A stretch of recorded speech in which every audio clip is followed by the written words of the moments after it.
And to that piece of lieutenant that's always on his podcast, bash us, him.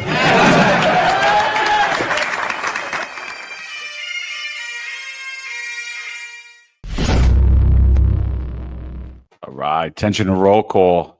All right, everybody, thanks for joining us this morning. Unfortunately, we got some bad news that the 40th Police Commissioner of the NYPD, former Corrections Department Commissioner Bernie Kerik, passed last night.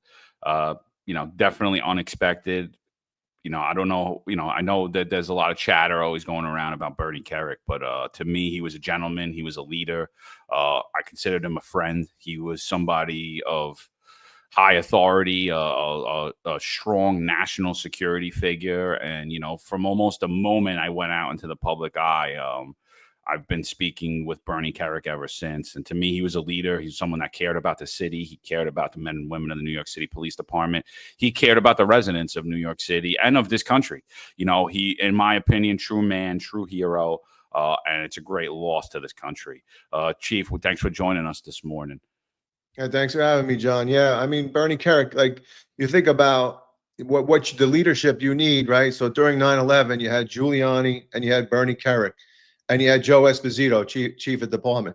Three solid individuals, three leaders. I mean, that's what you needed at that time, and they brought unity to not only to the police department, they brought unity to the city and to the country.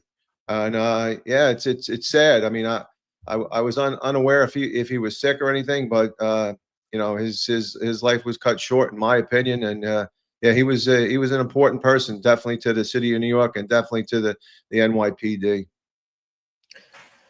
Yeah, good morning. Good morning, everyone. Yeah, it's a tragic news, Kerik was a straight shooter, and a straight talker. And I think in times like these, especially, we need more of those, to help us get through all the nonsense and the politics that's been going on.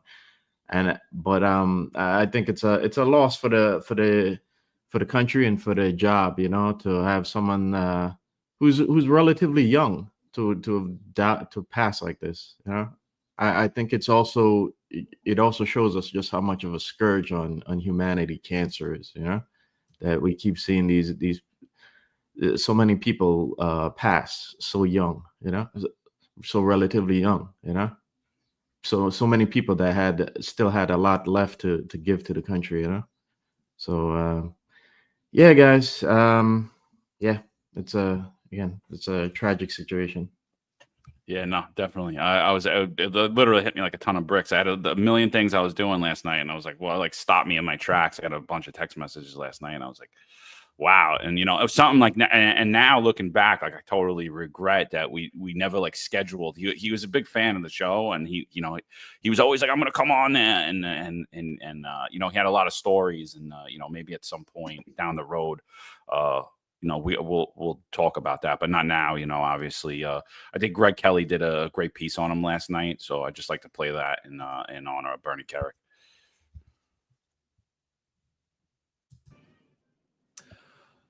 Folks, I am very sorry to share with you some sad news. Bernie Kerik, American hero, former police commissioner of New York City, and loyal ally, friend to President Trump, is dead at the age of 69. This is devastating news to all of us here at Newsmax. He was a contributor here and a dear friend to many of us, including me, and incredibly loyal and diligent when it came time to, helping President Trump, whether it was questions about 2020, COVID, and beyond. Bernie Kerik was always there. Bernie Kerik became household name famous on September 11, 2001. He was on duty as police commissioner right alongside Rudy Giuliani. He had been in that job for a little over a year. He had proved himself to be an amazing innovator when it came to matters of correction. He was like the best warden, first that New Jersey had ever seen, and then New York City had ever seen. A martial arts expert, also a veteran of the United States Army. Bernie Kerik was an amazing man. leaves behind his wife, 4 children, I believe, and many people who loved him dearly. I shared many evenings, conversations, talking about a lot of things, especially January 6th. He knew that there was something very, very wrong about that day. He was a truth teller, and he was dogged in his pursuit of the truth. A detective, a very, very skilled investigator. And Bernie, perhaps, I know he'd want me to express this right now, certainly his loved ones, how grateful he was to President Trump when he received a pardon in February of 2020. You know, it's fascinating. The crimes that he committed were minor, and they were probably related to politics, not being truthful on certain forms, very, very debatable. But he went to prison for 4 years. And the day he was sentenced to prison, I believe that was February 18th of 2010. Yes, February 18th of 2010. And almost to the moment, he was pardoned on February 18th of 2020. I learned that from Bernie himself, and it's true. That happened. And to this day, we're not exactly sure why. Was it God? Was it President Trump doing a little bit extra research to make it all that much more sweeter? It meant so much to him because Bernie Kerik is a hero. He's not a criminal. I have a special message here from some of the folks who cared for him very, very much. And actually, it's a message to President Trump, expressing their gratitude to you, President Trump, on behalf of Police Commissioner Bernard Kerik. They witnessed him and the profound impact that President Trump's decision had on his life. It restored his dignity, renewed his spirit, and gave him a renewed sense of hope for the future. Your thoughtful and courageous action brought a tremendous sense of healing, not just to Bernard Kerik, but to those who stood by him throughout the most difficult times. You gave him the opportunity to move forward with honor. And for that, everyone who knows Bernie will be forever grateful. And this person writes, from the bottom of their heart, they thank President Trump for the compassion, leadership, and unwavering commitment to justice.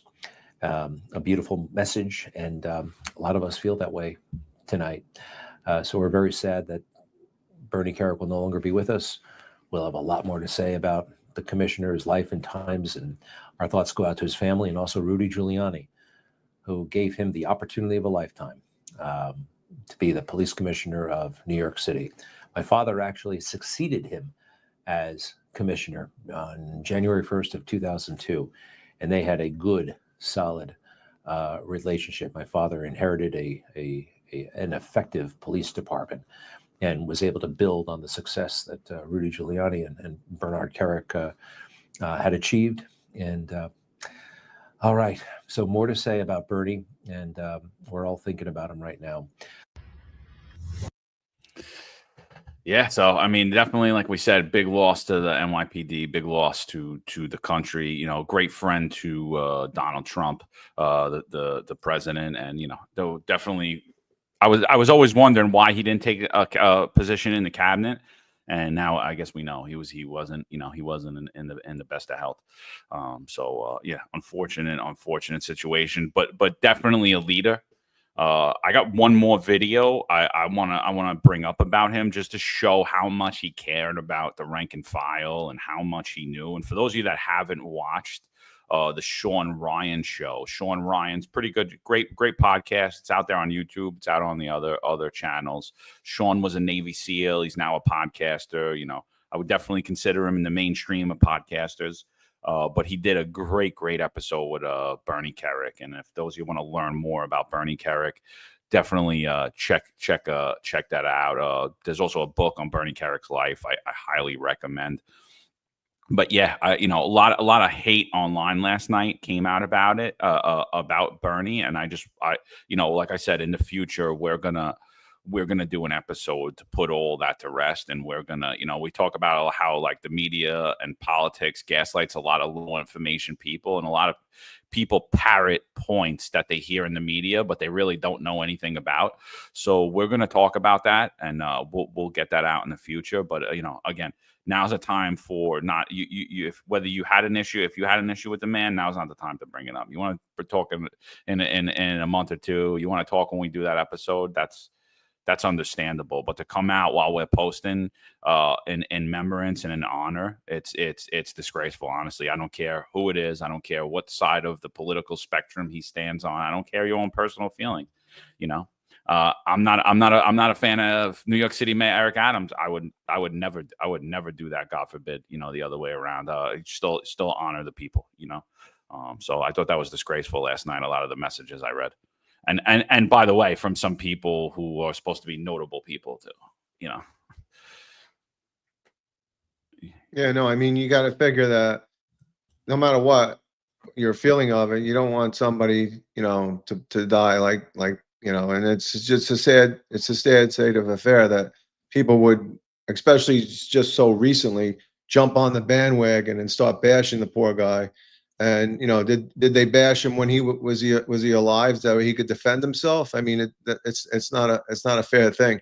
I mean, here's a guy that was a detective and gets promoted, goes over to corrections, then comes back as our police commissioner. I mean, you got to give him credit. I mean, he took control of the NYPD. So I mean, you have to give him some of that credit, and you can't take him away for whatever political or other reasons that you think he did something wrong or whatever.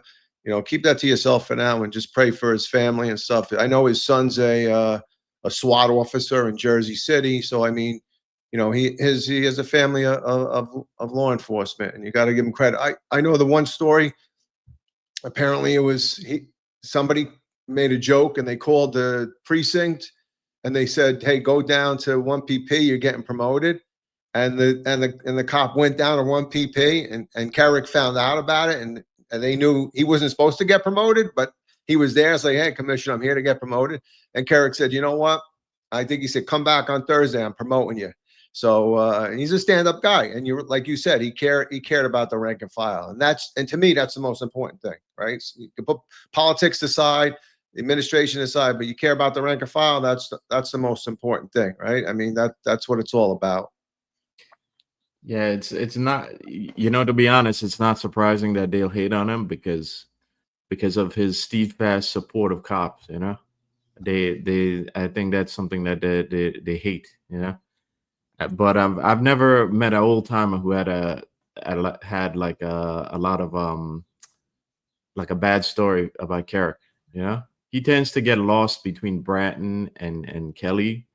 But I think it's good to remember that during the dark days of the aftermath of 9/11, that it was Kerik's leadership that was at the helm of the NYPD. And again, I've never met an old timer who had a bad story about Kerik. So yeah, Pat Donahue says it here. For those with bad words to say about Kerik, he was one of the few men who would allow you to opine to his face. And that's because that's what we're saying here. He was real. He wasn't. I got two things I want to show. One, I want to show the Sean Ryan show. I want to show a clip of him on the Sean Ryan show just to highlight how much he cared about the men and women in the NYPD. And this is after he's not been the commissioner for years, and he still knows what's happening in people's lives and people that we lost lives and their family. And then another clip I want to show is just him on June 6th of 2020. Where he was when Kerik, Dermot Shea, Jimmy O'Neill, and all the other police commissioners that you could think about were doing this. They were dead silent. And I'm going to show you where Bernie Kerik was while the world turned insane and the world turned on the police department. So, but first, I just like to bring up to the screen. This is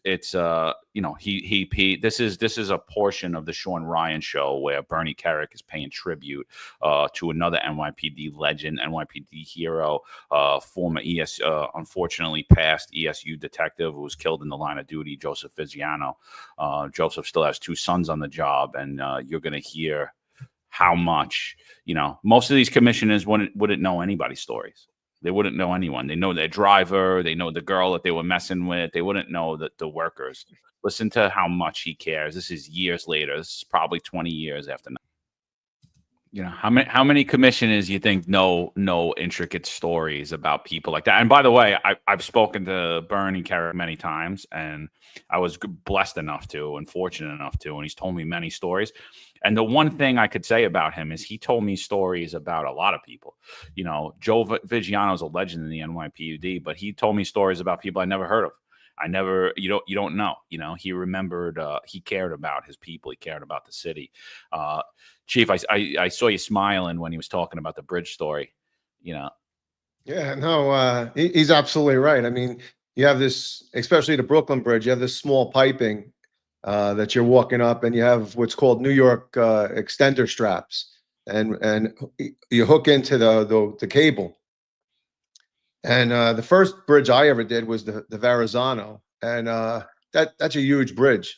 And it was like, they usually call it like trio training. So what it is 3 trucks would get together and they would go to the bridge and they would climb up, and you could bring guests and everything else. So it's a nice day.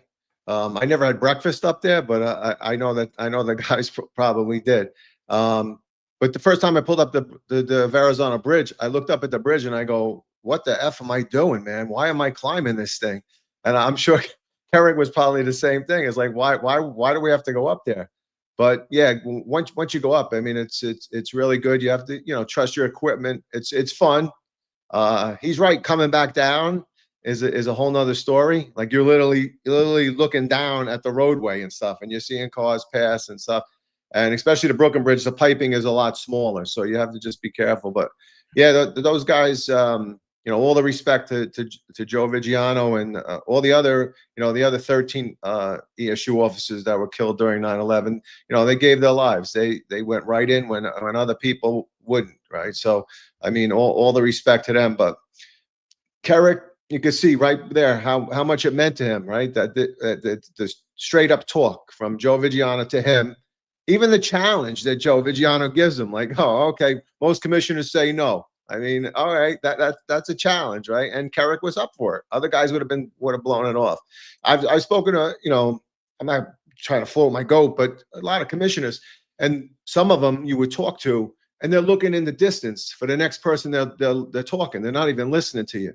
Now you can see Kerik listens to people and has respect for the rank and file. So that was a great. I never heard that story before, but that's a great story, and I'm proud that he did that with the issue, and it just shows the real kind of man that he was. Yeah, I echo Rob's thoughts. It's pretty stand up of him to go up there with his guys. You know, it's that kind of leadership is what the department misses right now. You know, so yeah. So apparently YouTube pulled that little clip down. You know, Sean Ryan had said we could share a show. So I don't, again, I don't know what the issue is, why we're getting copyright flagged, or if some loser put a complaint in, but whatever. Well worth it. So obviously, if you're listening or watching this later on and you want to hear the tribute to Bernie Kerik, and you're on YouTube, it'll be gone. So go over to Apple, go to Spotify, go to our Rumble, go to our X. Go to, it only stays for a little while on Instagram. If you guys are on Instagram and you're chatting and you want to chat, recommend going over to our YouTube or our Rumble to find us Unfiltered, and the chat's pretty lively here. We can't see your questions or comments, so you could bring that in. So yeah, whatever that was. And like I said, just one last video on Bernie Kerik before we get into the main topic for today. This comes by Jason Goodman, Crowdsource the Truth. I've been on his show. Eric's been on his show. Sal's been on his show numerous times, and he had posted this last night. And so if you guys don't follow Crowdsource the Truth, go check Crowdsource the Truth out. But this is the 40th Police Commissioner of the NYPD, Bernie Kerik. This is him I believe this interview was June 6th, 2020, right? This is the height of the defund the police movement. The mayor of the city of New York's calling to defund the police. The police commissioner is saying he 1000% supports it. Eric Adams is saying, yes, let's defund and move the money over to dyslexic screening and let's lower the headcount of the NYPD. And everybody who's running for mayor right now on the Democratic line called to defund the police. Every single person. Andrew Cuomo said defund the police is a legitimate school of thought. Now he says it's the 3 dumbest words ever uttered in politics. And every former police commissioner, with the exception of Bernie Kerik, was completely silent. So, Marlon said it best. He was a straight shooter. I'm just going to play a few minutes of this segment. You're going to hear just what a straight shooter he is. While the world goes insane and the world turns on us, some people stand and some people bend with the wind, right? Bernie Kerik stood tall like an oak. He stood in his positions. He didn't care who it offended, who liked it, who didn't like, because he believed in the truth. Here you go. There may not be another person, living or dead, walking around who knows more about the criminal justice system from the inside and actually every facet of it than my next guest, former police commissioner of the NYPD, Bernard Kerik. Commissioner, welcome to the show. Thank you.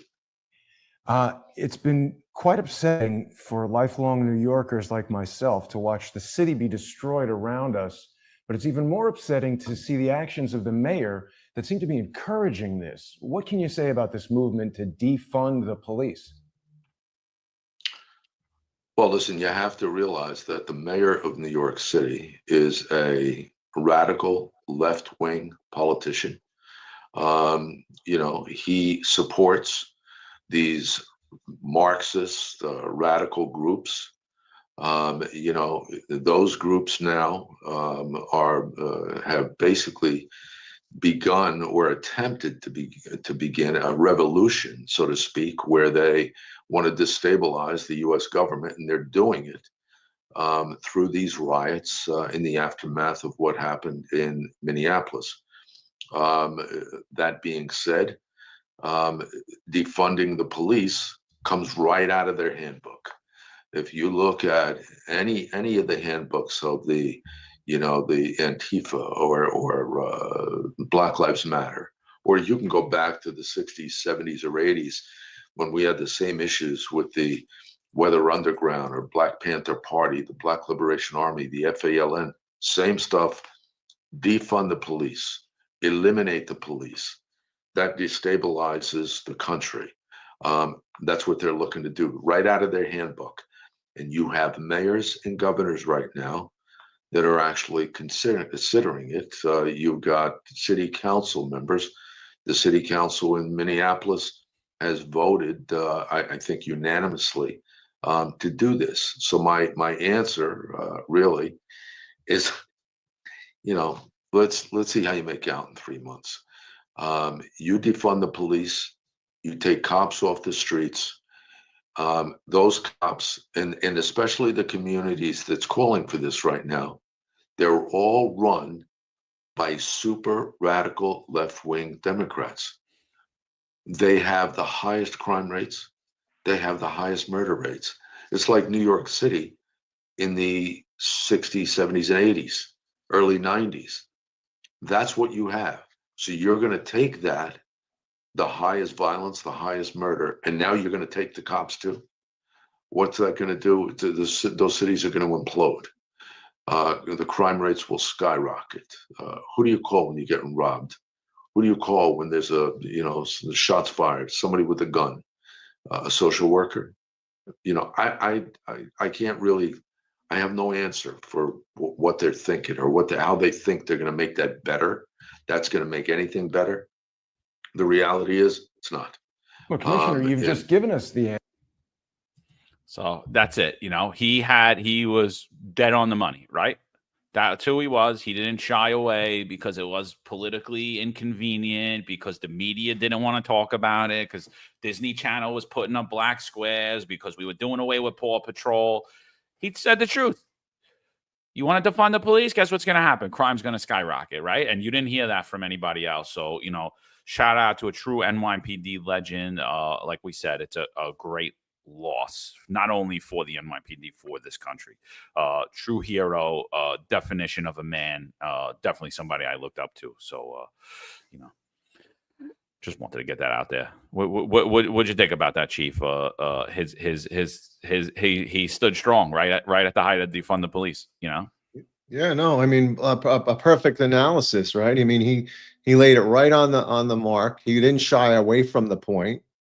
And to this day, we're still seeing the effects of what these mayors did to these cities, and the things that are happening with the hiring practices, the lack of officers even wanting to be police officers.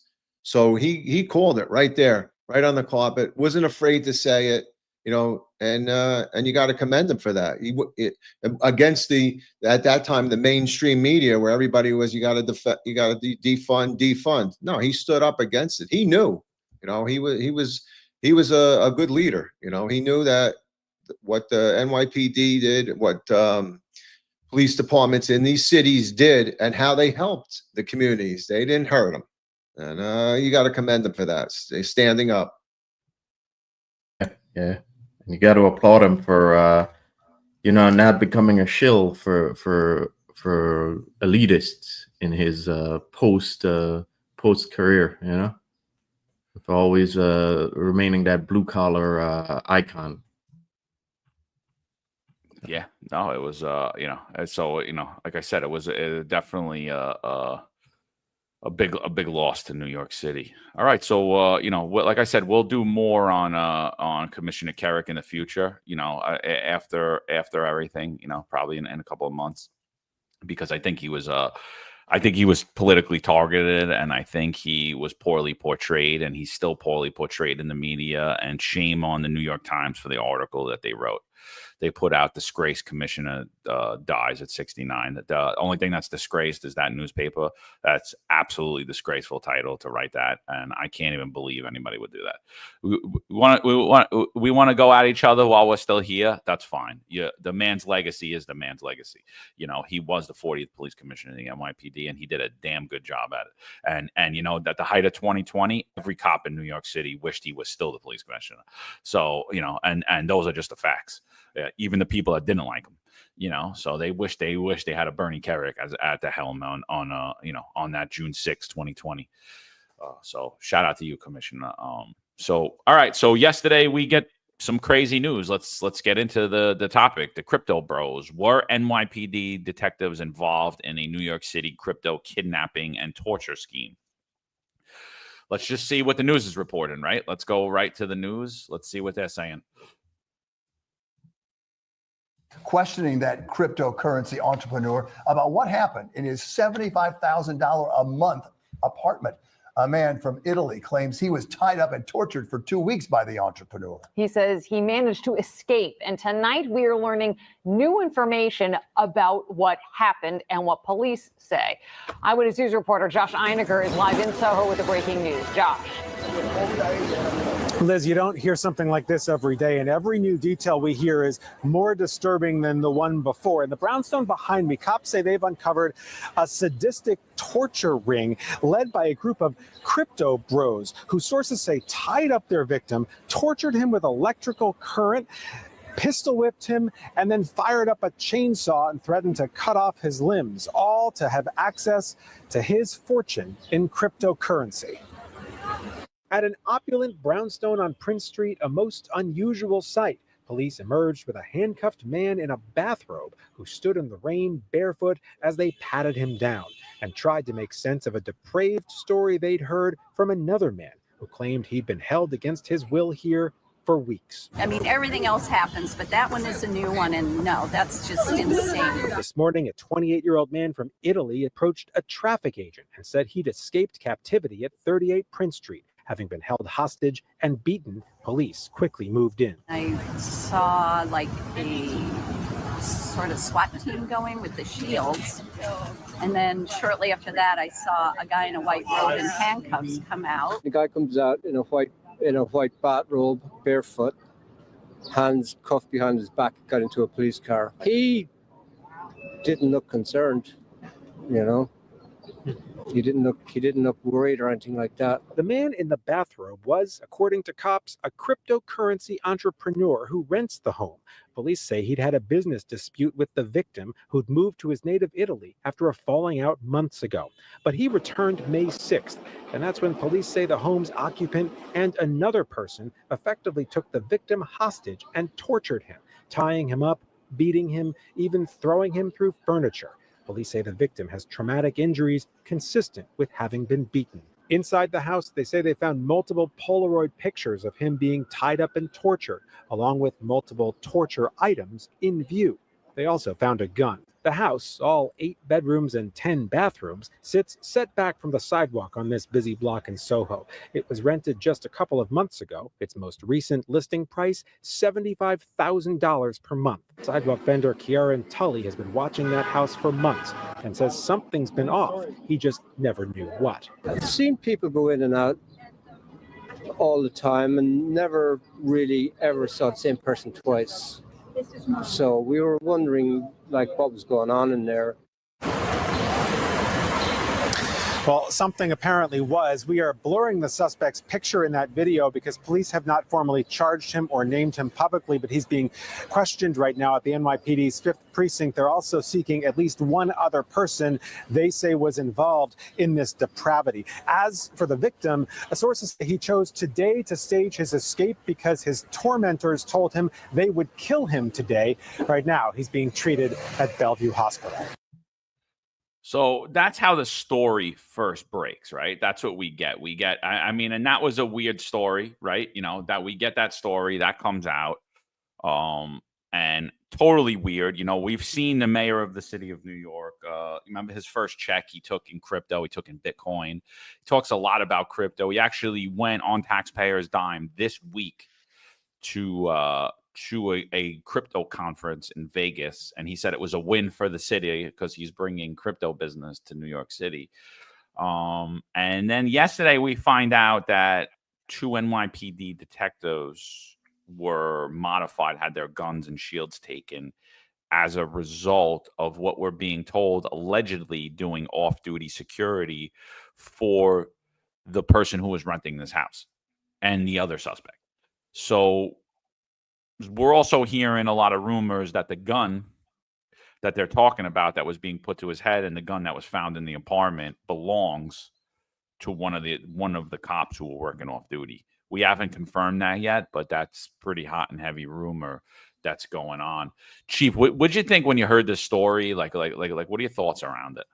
I just think it was pretty bizarre. It was, for me in the beginning, it was hard to follow. Like, what is going on here?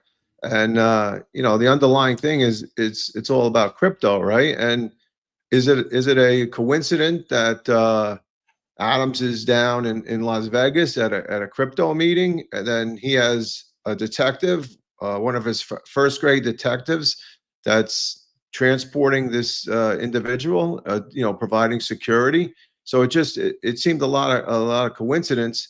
And then, like I said, Adams is literally like trying to raise money in Las Vegas from the crypto leaders and trying to get a luncheon with them. It just seemed like a whole bizarre, you know, a story. It didn't make sense to me.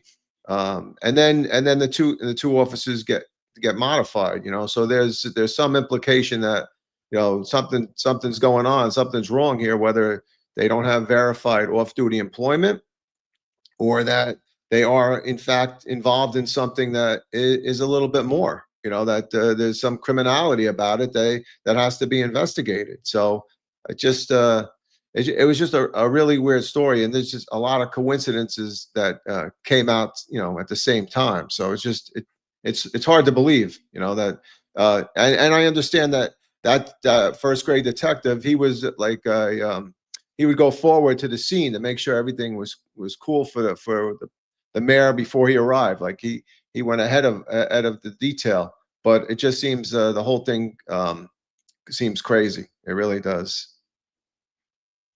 Yeah, absolutely. But the world of crypto is really a wild place. It's like the wild, wild west, you know. It's like it's such a nascent industry that's filled with so many scammers and so much like it, so much strangeness, you know.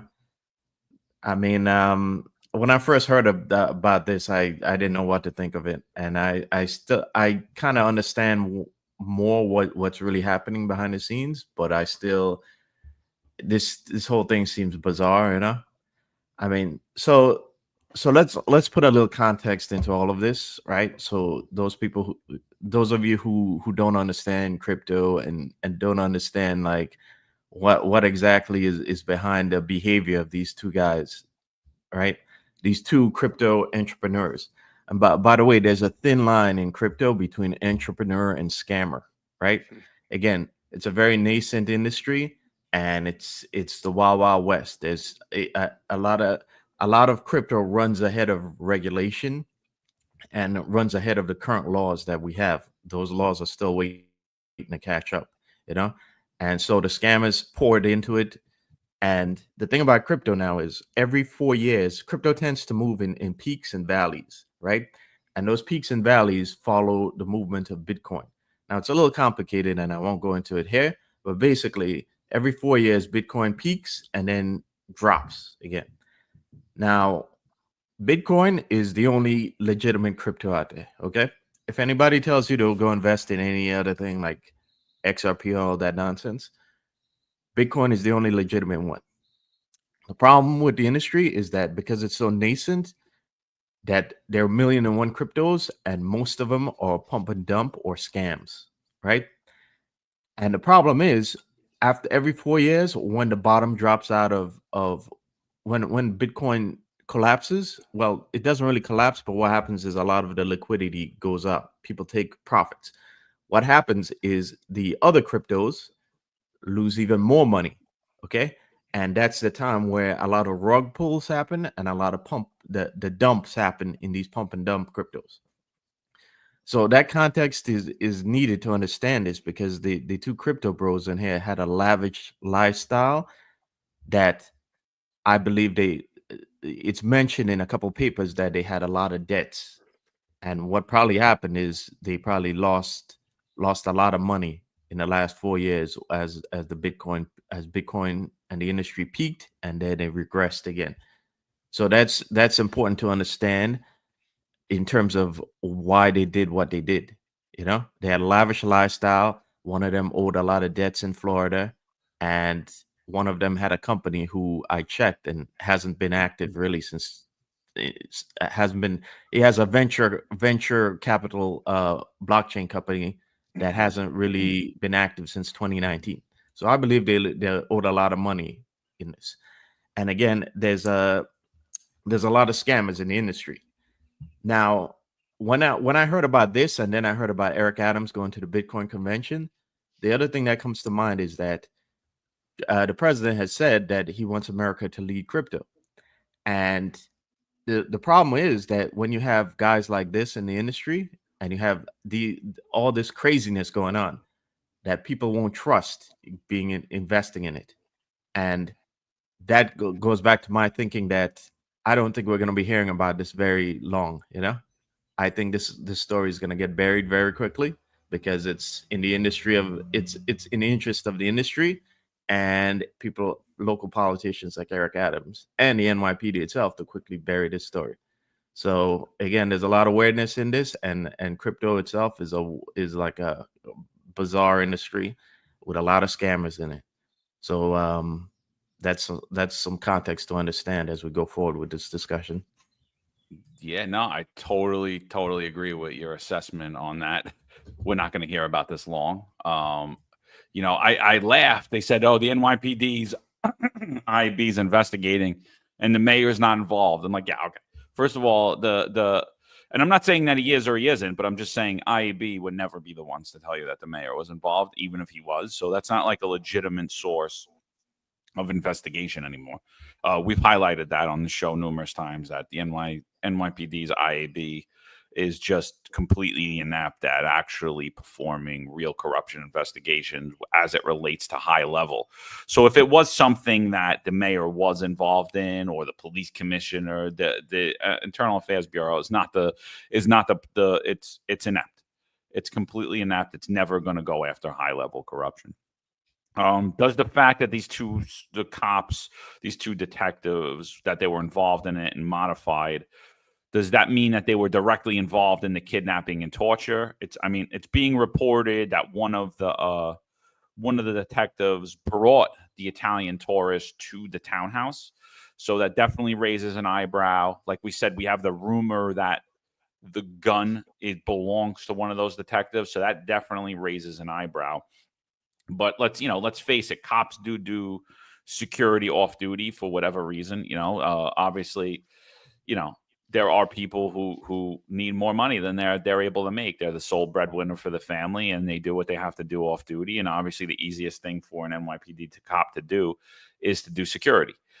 So just because they were doing security, does that mean that they did anything to hinder their integrity? No. It doesn't mean that at all. Are you supposed to get approval to do security off duty? Yeah, you're supposed to. I say that's a minor administrative oversight, but again, they did fire Sal Greco for that. And they couldn't even prove that he was making money off of that. And he was never involved in anything that came out to be this type of scrutiny. But I think this is the dangers of doing security off duty. And I think immediately upon leaving the NYPD, I had gotten a lot of offers to do executive protection for a lot of high level, very rich people. And I was like, you know what? I don't want to be involved with these people. I don't want anything to do with them. I like working for the city of New York. I liked being a cop. I don't want to be somebody's bodyguard, and I don't want to try to help them cover anything that they're into up. Imagine being Diddy's security guard. I would never happen. They'd be coming after me next, because it's just not something I'm going to get involved in. It's not for the greater good. It's for that person's good. I don't care how much money's involved in it. It's not something that I wanted to do. And this is why, and now look, and it could be totally innocent. It could be totally innocent what these guys did. I'm doing off-duty security. They asked me to drop this guy off. Okay, I did, and now next thing you know, you're implicated in this whole kidnapping scandal. And for what? For even if you're making $1,000 a day or whatever, is it really worth it? Now your career's on the line, your pension's on the line, your good name's on the line. If it's something that you're gonna do, I highly recommend that you get the paperwork filed for instances like this, or you just don't even get involved in it at all. Chief, what are your thoughts about doing off-duty security gigs? Yeah, so my first question with those guys is, who hired them? Like, was it that individual hired them? And how did they get in contact with them? So it has the implications that there's some other, who did they work for, and how did they get that, that gig that day? Other people I know have done executive protection, and they have a lot of complaints about it, because not only are they driving the person around and protecting them, they end up picking up the person's laundry, dropping off their kids to school. I mean, it becomes like you're almost like their own personal Uber, so, but you also don't forget that you put yourself in harm's way, right? So especially if you're still on the job, especially in the procedure, I think it's an administrative procedure 33204. Your indemnity, if you're going to be covered by corp counsel, comes into question if you have to take police action. So, I mean, you really have to be very careful when you start doing security work. There's other things you could do out there, but I think a lot of us, because of our field in the police department, we're familiar with security. We're familiar with that, but to me, it's a liability, and you should definitely get it approved. In my opinion, it's usually just a rubber stamp. Like when I was in the XO of SOD, I would get a lot of guys in throughout SOD would put in their off-duty employment, and it would come up to me at the end, and you kind of just look over, make sure the guy understands everything or the girl understands everything, and then you sign off. I mean, it's not something you normally would, you don't disapprove it really, it's never really disapproved. So, but I personally, I think with all the overtime that's being offered and everything else, I don't know why you have to, do off-duty employment. And I just think you put yourself in harm's way. If you really want to do it, do the paid detail where it's sanctioned by the department. I understand that they don't pay you right away. It takes a little while to get that money, but do something like that. But I'm not a big advocate of off-duty employment. I totally agree with you, Marlon. What are your thoughts around all of it? Well, yeah, but about off-duty employment, you got to do it the right way. There's too much at stake when there's too much at stake to go chasing pennies in front of a freight train, and that freight train is department policy. You're gonna chase pennies to sacrifice your pension for what? It's not worth it. So if you're gonna do it, you got to do it the right way. But also I think there's a larger discussion here about elitism. First, I found it strange that the news blurred the image of the perp, because how often do they do that? But according to that ABC7 report that we just saw. But I think there's a larger discussion here about elitism, because the two perps involved here were worth $100 million each, and in the back of my head, I have to, considering all that's happened and considering the atmosphere that we live in, where like we still don't know the list of people who went to a certain honey trap island in the Caribbean. We still don't know the list of people who went there. We've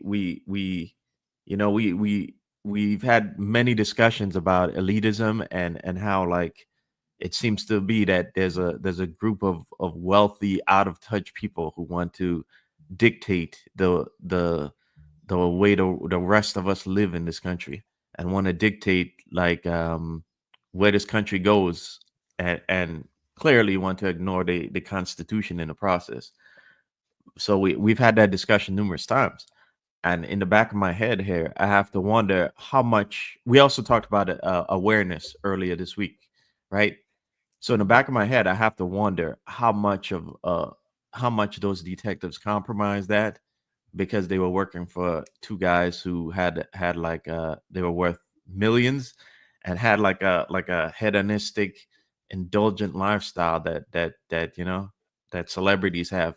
I have to wonder, like, did they not ask questions? What happened to this Italian guy that we just dropped off at this guy's house?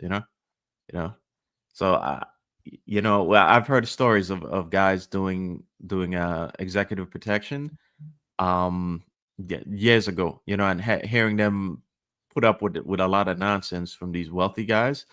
But a lot of times they do it because they know this guy is wealthy, and this is going to be a gig that's going to be a good it's going to be it's a good gig to have post retirement. So they put up with a lot of the nonsense that these rich guys, these elitists, do. So when I see this, I think there's so many questions involved. I'll give you a couple more. The news also mentions there was a ballistic vest and a taser found in the apartment.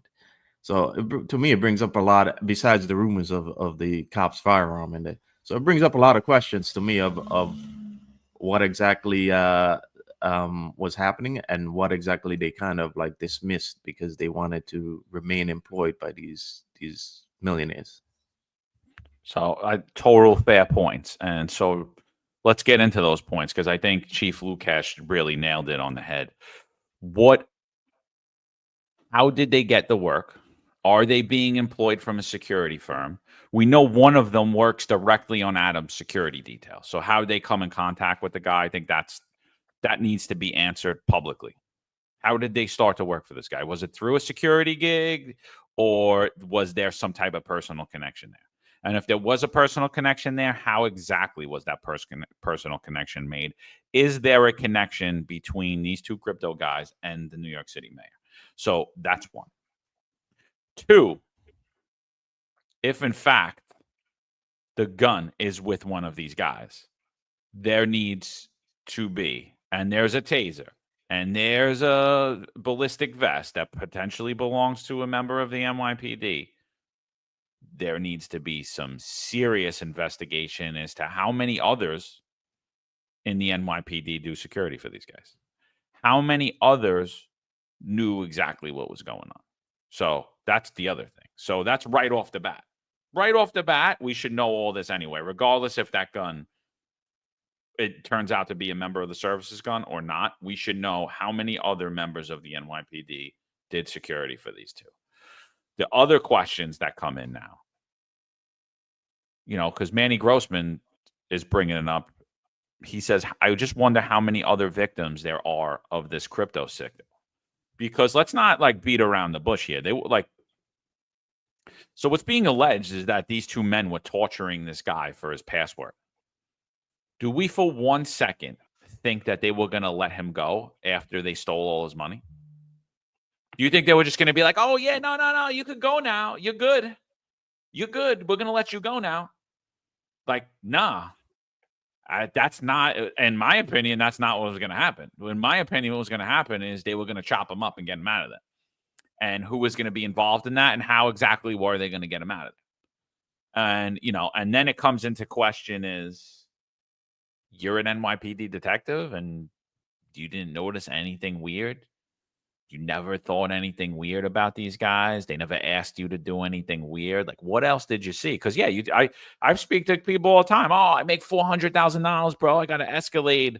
All I got to do is work 3 days a week for him. I got to travel around. He takes me wherever with him. And it's or her, and they're having sex in the car while you're driving or whatever the hell else. That's one thing. Or they're smoking weed in the car while you're driving. That's one thing, but now and those are enough for me that I don't want nothing to do with it. You know what I mean? But now we're talking about, pick this guy up, drop him off. Guy never comes back. What'd the cop do immediately upon dropping the person off? Did they wait outside? Did they go inside? How often between this whole 2-week torture thing did they report to that townhouse? You didn't realize anybody was inside being tortured? There's so many questions here that I'm with you, Marlon. I think this is going to go out of the news quickly, and I don't think that we should let it, So Sal, I see in the comments saying that we're letting these guys get off easy. Absolutely not. We're laying out the facts of the case. And to do that, we have to give a clear, thorough analysis of everything that's happening. Is it could we just play the babe in the woods routine? Oh, I was just doing security. Yeah, we could, but we have to ask the other questions, right? Is the off-duty security the main problem here? No, but that's what the news is reporting is, and that's not exactly what the hell's happening. Is that a minor administrative oversight? Yes. Did they fire you for that? Yes, absolutely. Is there criminal association now tied to this? I think that there's worse tied to this. I think there's actual, besides just criminal association, I think there's a crime that may have occurred with not only these two NYPD detectives, but numerous others. How much information did we know? How often in that 2-week period did they get bodyguards? How often is that security detail with them? How many others are involved? Yeah, it's all great questions, and you talk about there's been times where you could do security or whatever, or even if it's a presidential visit or whatever, there's down rooms, right? So was there a down room in that house where the officers went in, maybe took off their vests, maybe put their tasers or their firearm to the side while they're resting and stuff? So my biggest question is, how does that equipment get inside? And then if the detectives say we never went inside, well, then who brought that in?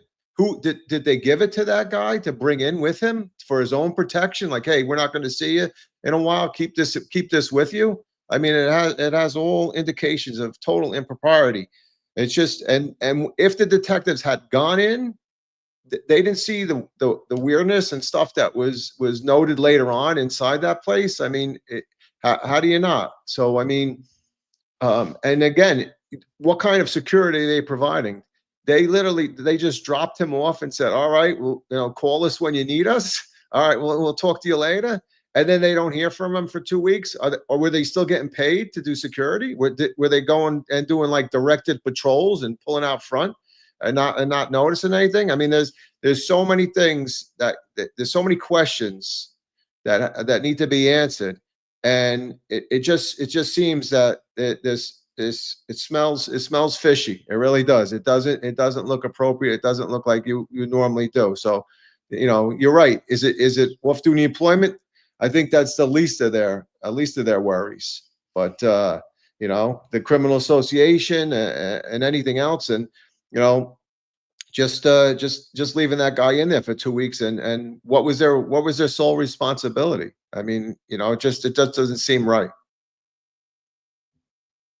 Yeah, I think the other question to ask here is what else goes on that we don't know about, because in the past I've spoken about how like the police foundation is a conduit for a lot of these favors to elites in Manhattan from the police department. Like I've given the example of NYPD Intel detectives once scouring the city to find a lost luggage in that was left in a taxi cab, like a bag that was left in a taxi cab by the son of one of these wealthy donors. They had 5 detectives just canvassing the city trying to find a taxi, for something that if you ordinary citizen were to report it, it'd be it'd be a 61 that doesn't go anywhere,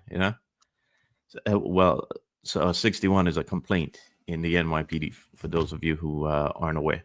But a lot of these favors happen for these wealthy elites, and so the question here is how many other under the table protection details happen in the city, and what is it that law enforcement really should be talking about but never does, because like again these wealthy guys have so much influence and money. And when I see this, I think that he's probably not the only one. The only difference here is that the Italian guy happened to run out. Now I'm not saying that there are other kidnappings that are happening, but my point is that there's a lot of things happening here that goes untalked about because these people are wealthy, and because of so much of this money and influence moves Manhattan, But the other thing that I was thinking about here is that how did these guys get that detail? Like I think John mentioned here, because as we noted before, Eric Adams is connected to crypto. Since he came in, he's talked about having Bitcoin, and the people in his circle also float in the crypto industry. Yeah. So my question is, how did they get the work for these rich guys? Did it have anything to do with connections through the mayor, or was it strictly through the security company itself? John, can I jump in real quick? Just with the police foundation. So my boss, when they couldn't go to the dinner that they have, so I was requested to go. Sitting at the table with a bunch of donors for the police foundation. They literally asked for donations, and guys were throwing out, these executives were throwing out $10,000 donations. Like I was astonished. Like they were like, oh, here's 10,000, 10,000, 12,000. Like, this is amazing. And what it was for like CO for the night. So after the dinner was there, and whoever gave the most donations, I had to take them out to Floyd Bennett Field, where they would get a helicopter ride, where they would be shown the mounted unit. Someone would go to ESU. So it was just a big dog and pony show. And they did it for all other places, different units within the department. And it was all because of whatever money that they gave.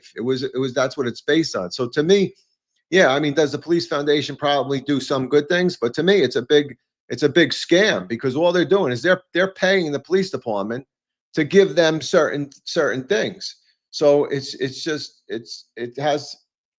not right. It really isn't, because they're basically accepting a gratuity and giving them something back for it. And I totally agree with Marlon. If one of them called up and said, "Hey, I lost my pocketbook or I lost my wallet in a cab," yeah, that's a full-blown investigation now. Why? Because that's money. And where's that money go? I think Pat Donahue mentioned it goes to the PC dinners. It goes to the credit cards that they give out to the CEOs and stuff. To me, it's just yeah, you're giving money away. They're just throwing away, and they're asking, and they're request, almost like corruption, right? They're asking for stuff in return, and they're getting it, but that's okay, right? So I mean, I just wanted to jump in because Marlon had mentioned it, and I totally agree. I don't know how they operate, how it's not illegal, So because I guess because they call it a donation, doesn't make sense. Yeah, it's like legalized corruption, and that influences policy also. Because another quick example, right? When I was in Leeds, I had a case where like a guy who was kind of off his rocker was saying things about the owner of the Empire State Building, and I looked at the case. I'm like, this guy, he's off his rocker, but what he's doing is constitutionally protected speech. And I spoke to the head of security for the Empire State Building, who was a retired MOS himself. I told him, listen, I spoke to the guy over the phone, and I told him to cut it out. But again, it's legally protected speech. So there's not much, we're kind of limited in what we can do here. If this guy shows up at the location, then we can take it a step further. But for now, all we can do is, keep your security aware of who he is. They didn't like that. Right. So he goes back to his boss, and his boss calls my boss. And the next morning, like 4 detectives had to go up there and at the home of the guy who said what he said online. So here's an example of where that money influences policy, that policy that's, again, that's constitutionally protected speech. And we have a police, we have a limit of what we can do as cops, but this is the money influencing policy and making us kind of bend our integrity, And I think it's a problem. And the question here is, how much of that money influenced these guys, their awareness of the situation? How much of it in the back of their head they thought, this is a little weird, but you know what? This guy's paying me a lot of money, so you know what? Let me close that door for now. Well, I mean, that's what we see often in the NYPD. Is there's not a lot of oaks in the NYPD. There's a lot of willows, and you rise to the top by being a willow. A willow bends with the wind, and oak stands there regardless. No, this is what it is. This is what we're gonna do. That's how it is.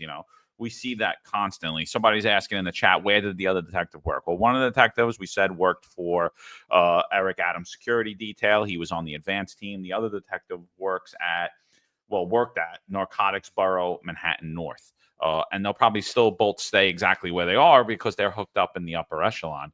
So here's my big issue. Before you guys answer it, I want to play a video. But before you answer my question, this is my main issue with all of this stuff. Should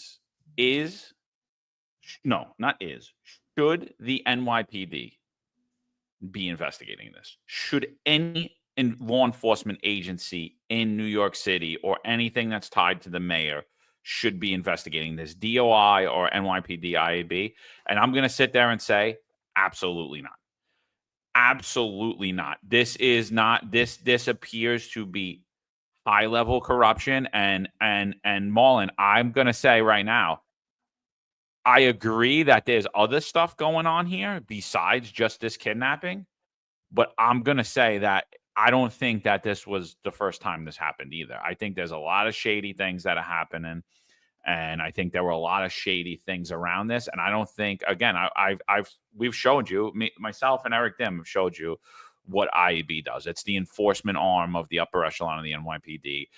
They protect the corruption at the top. They do not investigate it. So they are far from the place that should be investigating this, in my opinion. I'd like to get your thoughts on both of that. But before we do, let me just play this one video.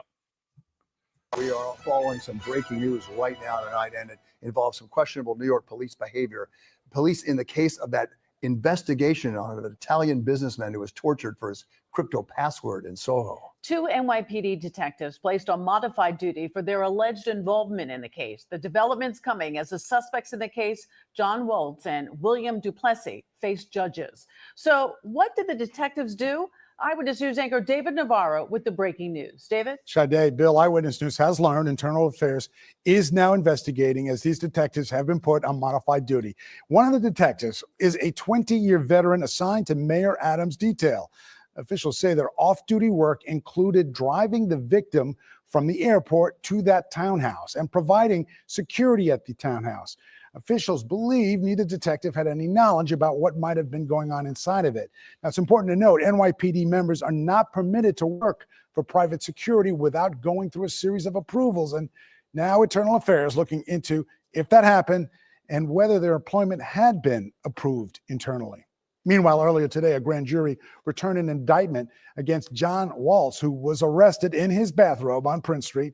He and an accomplice are accused of torturing a man from Italy in an attempt to get access to his cryptocurrency accounts. A judge ordering Waltz to be held without bail. Now, the details on this latest development still being sorted out. You can stay with Eyewitness News. So, you know, Samara Cohen saying that one of the cops lived there, but I haven't not seen that anywhere. So, Samara, if you see that anywhere, please share that with us, because I don't know where you're getting that from. But what are your thoughts about that? You know, they're saying in here, oh, IEB's investigating. In your opinion, Chief, should IEB be investigating this? Absolutely not. I mean, you talk about, white shirt immunity, and it exists.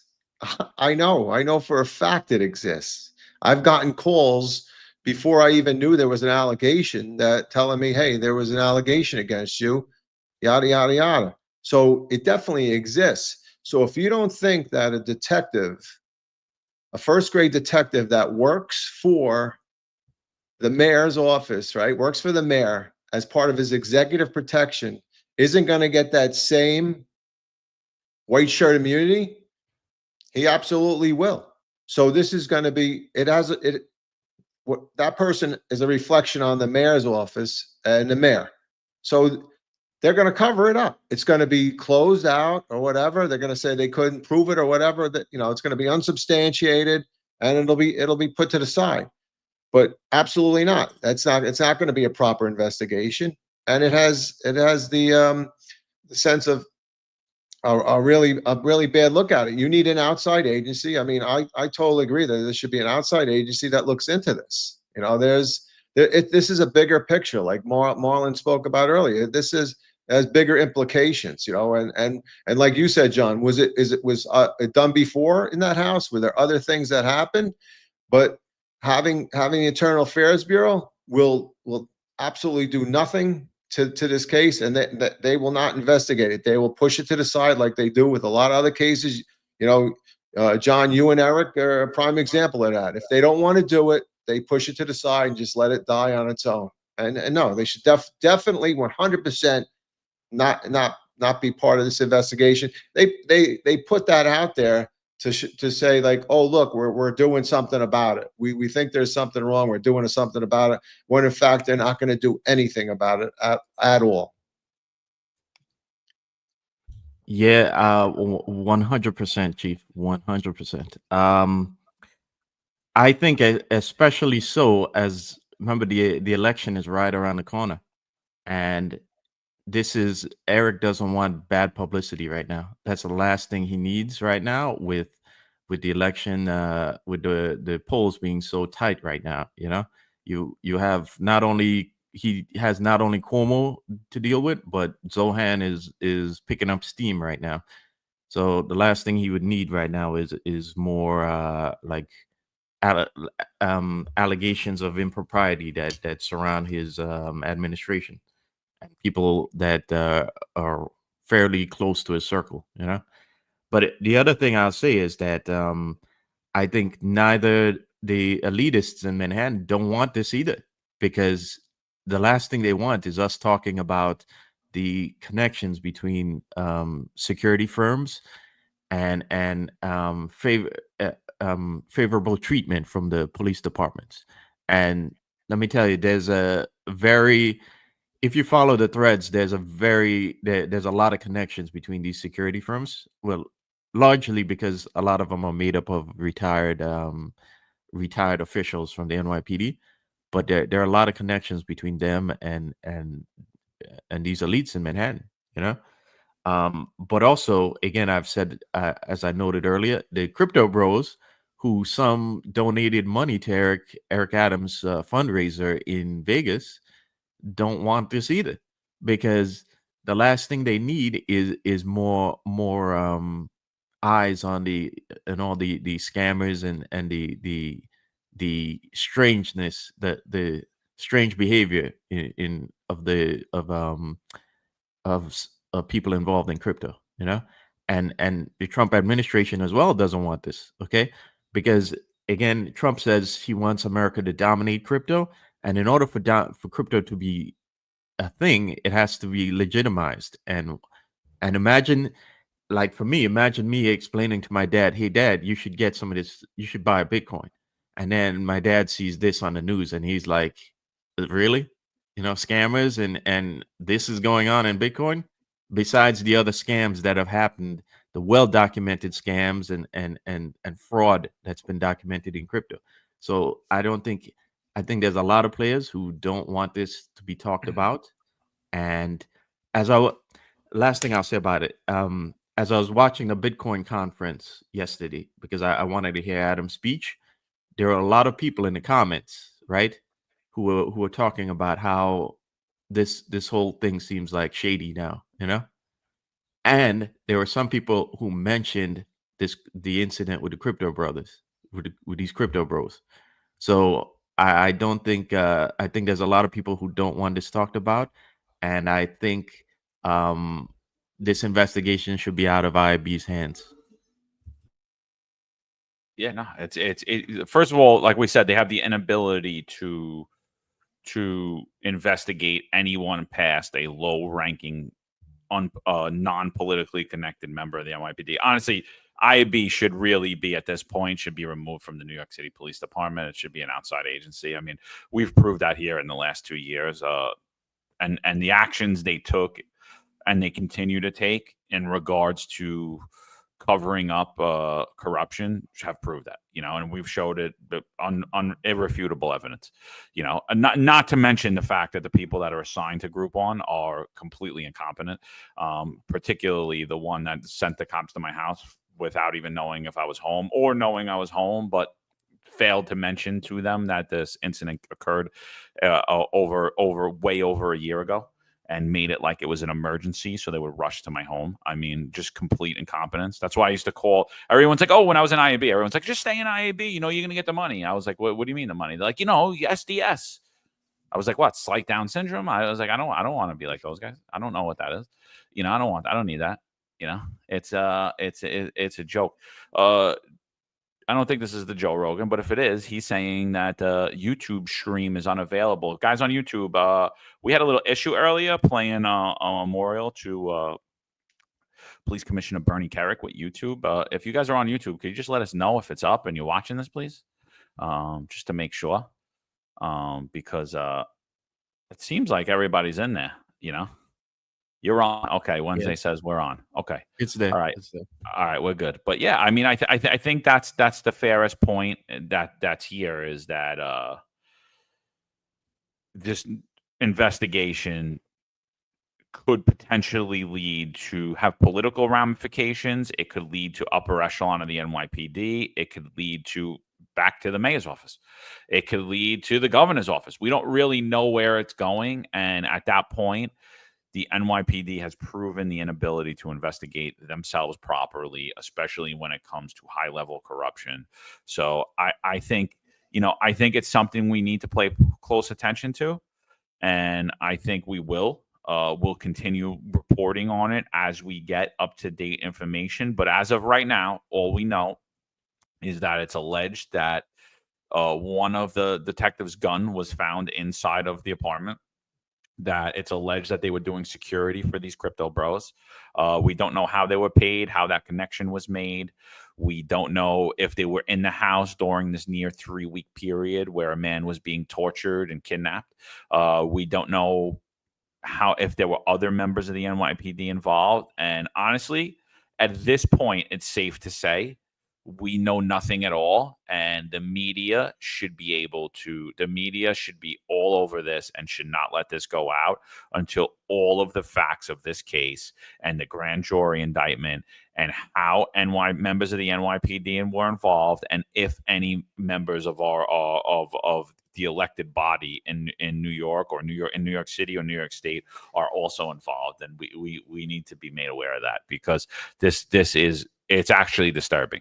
This is like, and Marlon alluded to it, very similar to a Jeffrey Epstein type scandal. And are we just going to see that these two guys, oh yeah, no, that's it? And do we really think that this was the only guy? Like Manny Grossman brought up that point. I mean, how many other victims were there? $75,000 a month rent, people. I'd like to own that building. Chief, you got anything else on this before we move on? No, I mean, it's just there's too many open questions, and the media need to pick it up, because if it has connections to the mayor or even higher, that they're going to be told, Tish is going to be told to knock it off, close out the investigation. It needs to be like Ron said earlier, it needs to be some, whether it's the FBI or whatever, it needs to be an agency outside of the NYPD, because it has a lot of political implications to it, and the extension of it. So it should remain in the media, and but like I think both of you said, with an election coming up, probably not gonna. But it's important to keep it in there, keep it in the limelight, because there are problems there, serious problems. Yeah. Again, the last thing the security firms in this city also need is scrutiny, and a new patrol guide regulation about off-duty employment with them. That's the last thing they want.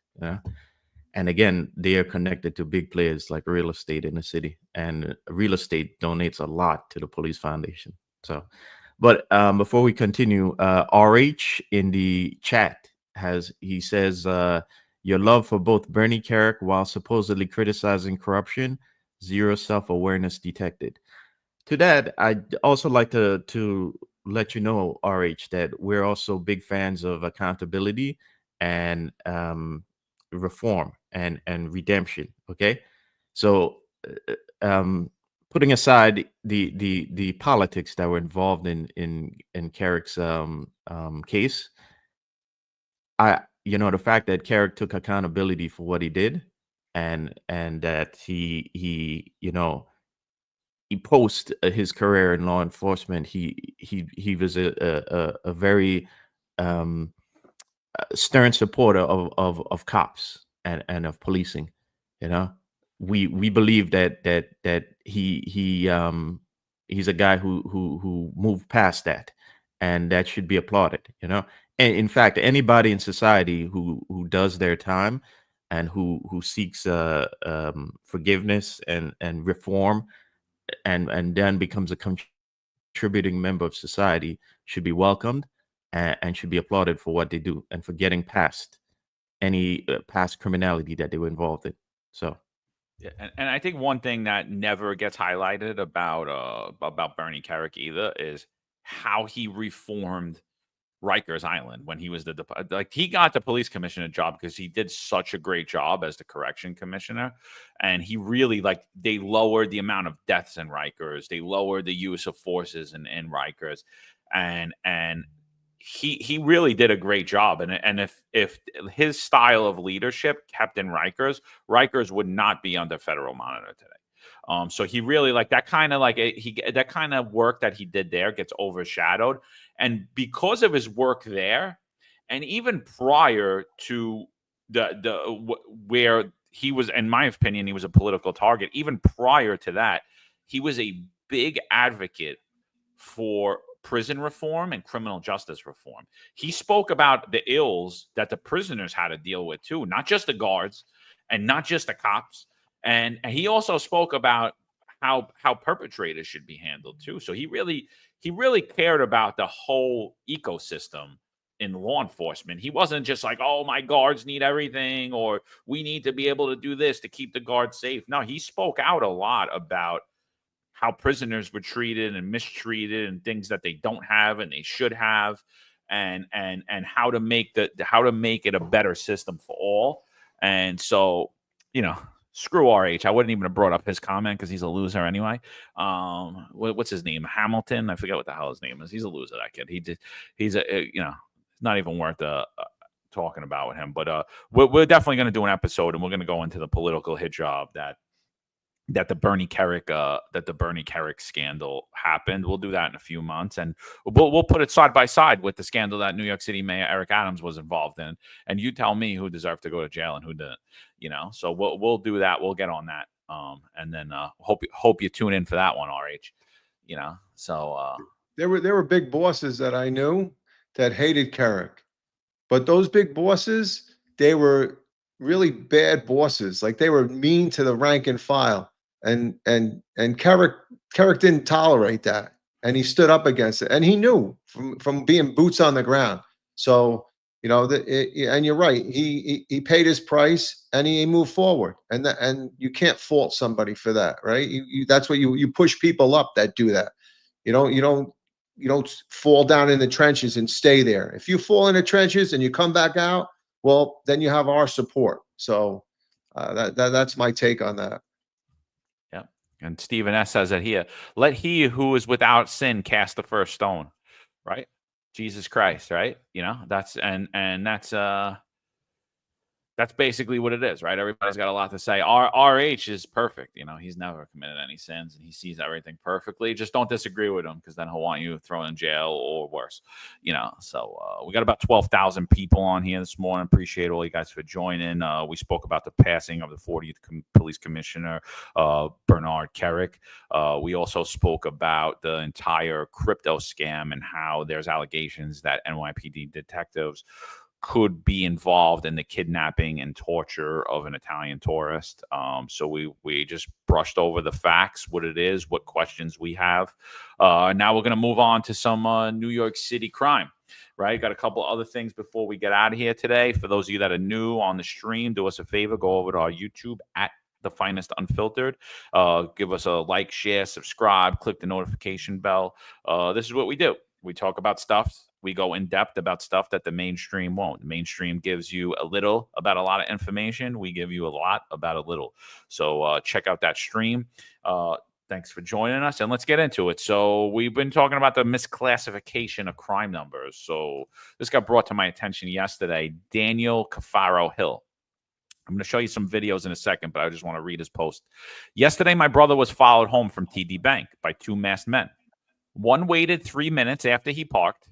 Then he tried to lure with a distraction pointing to the ground while planting nails under his tires. As he walked away, a second man approached. Thank God for the neighbors walking by. That presence may have been the only thing that saved him from being robbed. This was a setup clear as day. But here's the part that really hurts. This wasn't even considered as an attempted robbery. The police labeled it harassment because no threats were made and no force was used. That's it. That's all it gets.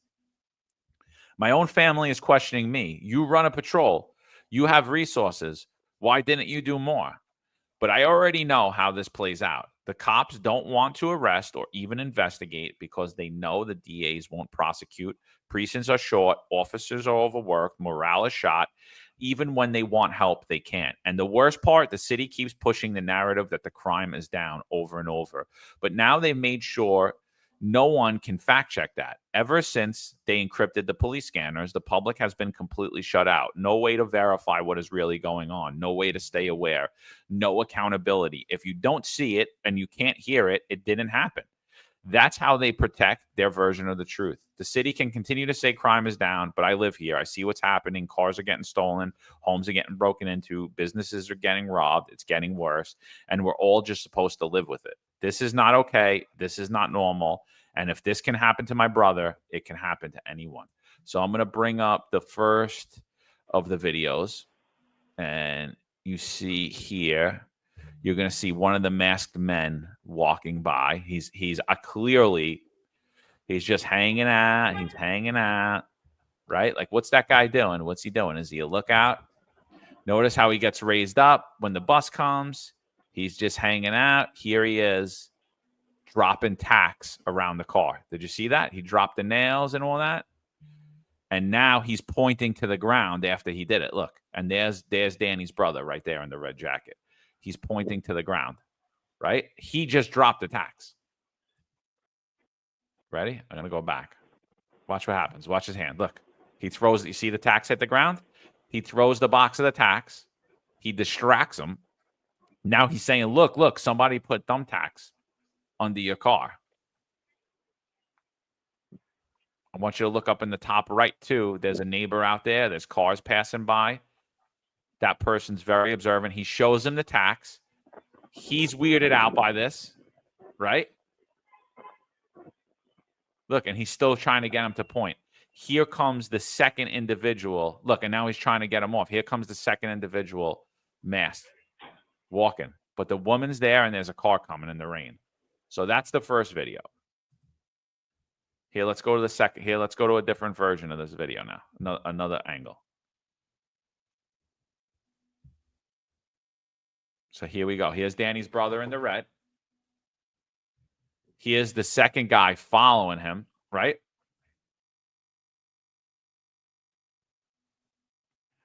Right? That was not the first guy. That was the second guy tries to follow him. Look, notice the first guy was in the gray sweater. So look, he's telling him something. He is the second guy.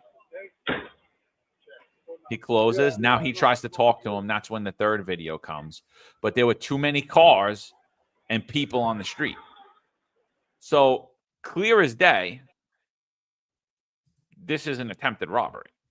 This is a robbery crew, more than likely, that's operating in New York City. This is probably a citywide pattern. Not that it's being documented anywhere, unless maybe you're robbed and they document it properly, but no one's going to know that any of this is happening as a result. So, and it's way larger than harassment for this. So for those of you that are on patrol and you're like, oh, it's not a big deal. What do you want us to do? Nothing happened. First off, Danny actually goes as far as to, and I'm going to bring that up in 1 second, to show the damage that was done to the tires. They actually did put nails and tacks inside of his tires. Criminal mischief right there. And they didn't, and so now the guy needs new tires. But they didn't even document that properly. And what we're doing by this is we're just creating more victims. So Danny's brother gets off easy because he didn't get robbed. He just has to go pay $500 for a new tire and whatever other damage they did to his car. He's a little traumatized because he got followed home from the bank by two guys. But across New York City, I mean, these people have probably done this to numerous people and actually have been successful at robbing them. And they will continue to do this throughout New York City until they are apprehended and caught. And when they are, people like Danny's brother and those crimes will never be brought to justice for those crimes because they're not even documented. So this, to me, is a huge failure in the NYPD. This is valuable intelligence that not only members of the community should be made aware of, but members of the NYPD on patrol should be made aware of. And like I said, when I retweeted the post, I said, this is probably part of a very large robbery pattern that's occurring in New York City, but we don't even know it because we're not documenting it properly. And I always, as a cop, I always said, every situation I was in, I said, what would I want for a member of my family? What would I expect me to do for for a member of my family, what would I say that a cop should do if my mother called the police, if my sister called the police, if my brother was being victim? And that's not what I would do. I would not just document a harassment and leave it alone, because I know the valuable intelligence that was lost there that day. And it's a damn shame. And this is something that needs to be corrected in the NYPD. Whether they take a number for attempted robbery or not, there needs to be something to rectify this, because I've seen this happen over and over and over again in my career, where we lose valuable intelligence because nobody will do anything until the act happens. Yeah, I mean, is it just that the cops, don't want to take the report because they're going to get yelled at when they bring the 61 in, the complaint report into the precinct, and the CO is going to look at it and say, what are you doing to me? I'm only one number away from, my robberies. I can't take another number. You're going to put me over. Why are you doing this? Or is it that they're just inept, that they don't realize that this person throwing these tacks down is either a diversion, that they could then attack that individual and get whatever funds or whatever he brought back from the bank, or that they drive away and they get a flat, and then they pull up behind him and say, "Hey, we're here to help help you fix the flat," and pull him to the back while the other guy reaches into the car and steals them. And we've seen that where guys have come out of jewelry stores, they buy diamond rings, and they're followed, and they get a flat because somebody's put something under their tire. When they pull over, the ruse is to, "Hey, I'm going to help you fix the flat. Come here, help me with the lug nuts." And as you're helping them, the other guy comes around and reaches in the car and steals whatever jewelry or whatever you got. So if you don't report it, like you said, John, absolutely, the pattern identification module, right, to make sure that if there's a pattern, and put it together, whether it's a precinct pattern, a borough pattern, a citywide pattern. If you don't document those things, then you don't give the awareness to the people that are out in the city, and you can't have a response to it.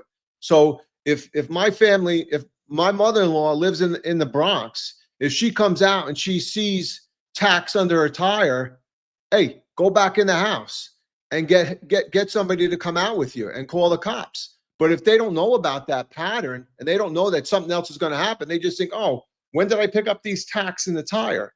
So it's a complete breakdown of law enforcement, and looking ahead and trying to find the crime, and then preventing it. Don't be reactive. Be proactive. And the only way you're proactive is if you know what's going on in the city, in your borough, and in your command. Without that, you're just aimlessly driving around and taking BS complaint reports for harassment, when in fact it's not. Yeah, several questions come to mind when I see this. I think when you see how many people are actually being stopped on the street now, because because the behavior of these guys on the street is something that if I was driving around in a patrol car and I see them, I'd be asking questions, But the other question is, the other elephant in the room here is manpower.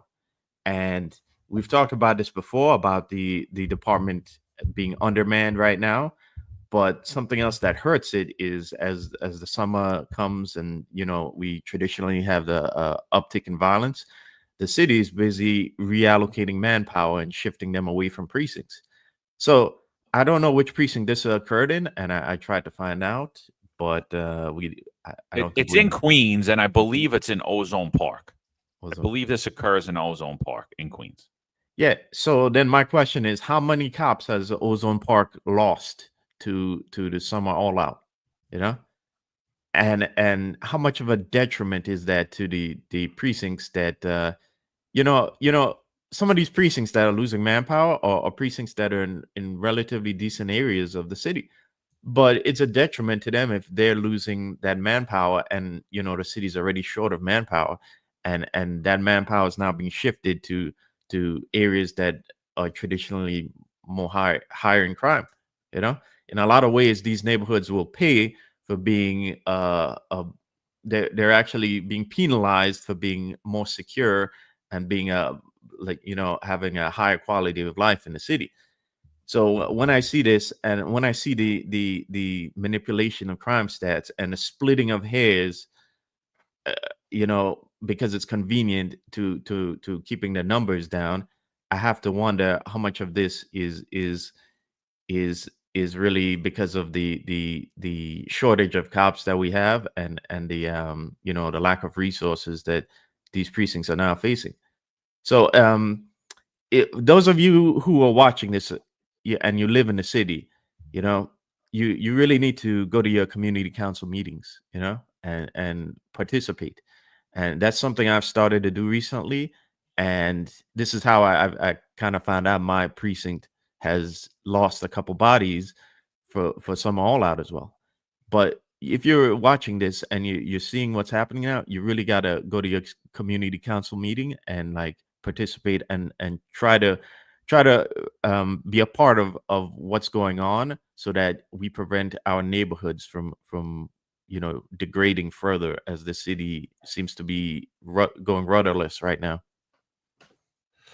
Yeah, I mean, and to be fair, I'm not just totally I think this failure is something that's been going on for a long time in the NYPD. I'm not laying this on Tish or Eric Adams. I'm not saying a lot of what they're doing is right, and I think a lot of what Daniel said is correct. But this is a failure. I'll tell you a story. I was a rookie sergeant. I get assigned to the 6-6. I got patrol. I have a busy day that day. I have a suicide. I have a missing. I have a barricaded EDP. It's right off the gate. It's insane. But I get one call from a bank manager on 13th Avenue, and he's like, listen, I have a really weird thing. These two guys keep coming in here masked. This is the second time they're in here, and they're casing the bank. So I'm like, all right. So I watch all the videos. He gets me videos. I give him my email or whatever. He gets me the videos. And so now I'm like, they didn't rob the bank, but nothing happened. But sure as shit, in my opinion, they are 100% casing that bank to hit that bank another day. It was the second time they came. He was actually diligent enough to get me the 2 days, where they were, what they did, how they acted.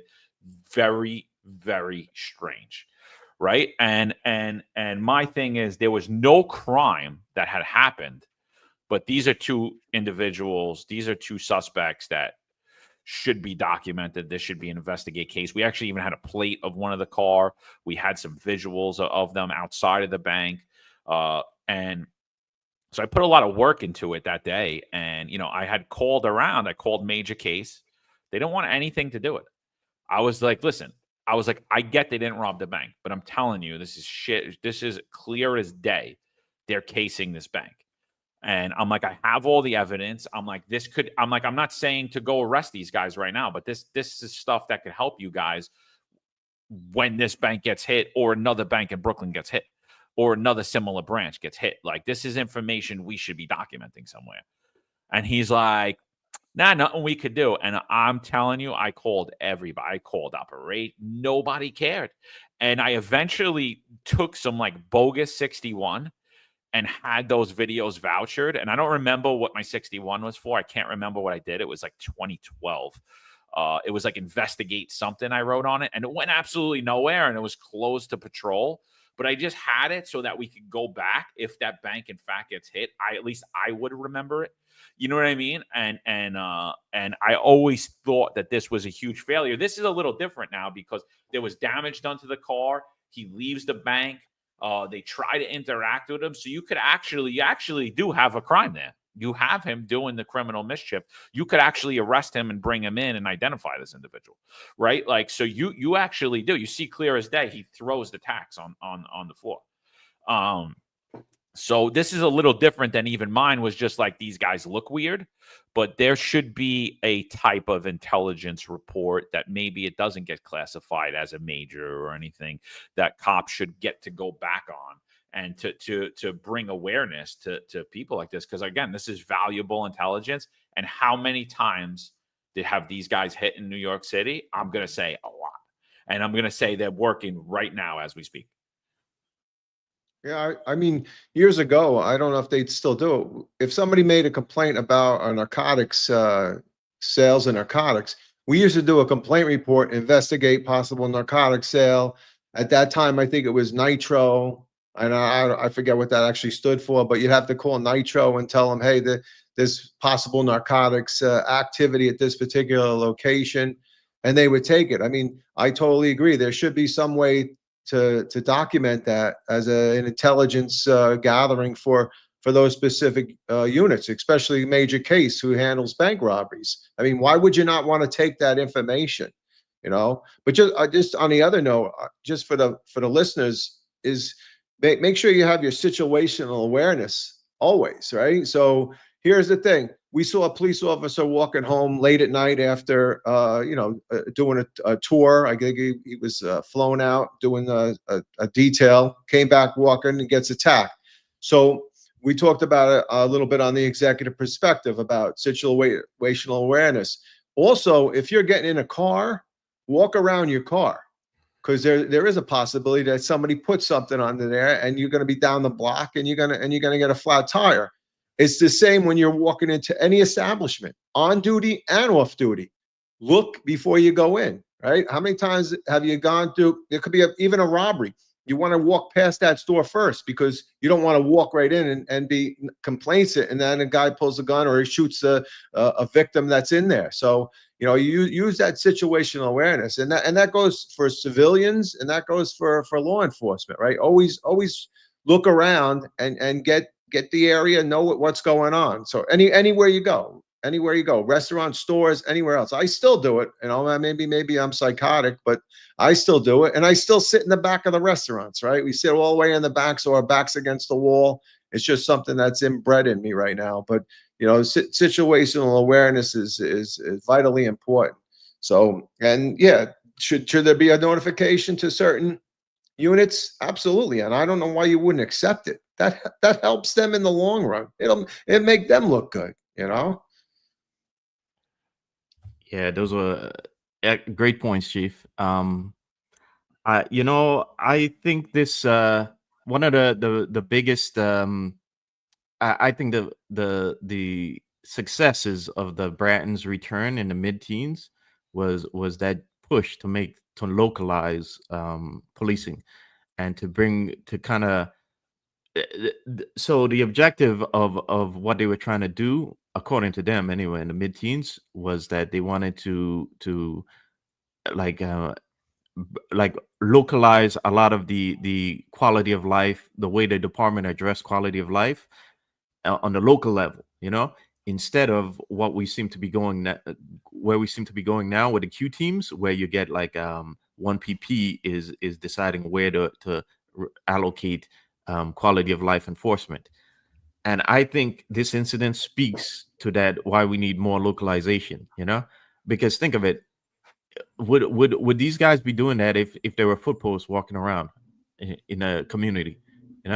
Would there be, we need more manpower in the precincts, and we need more manpower in order to give cops the time to not just the foot posts, but patrol cops.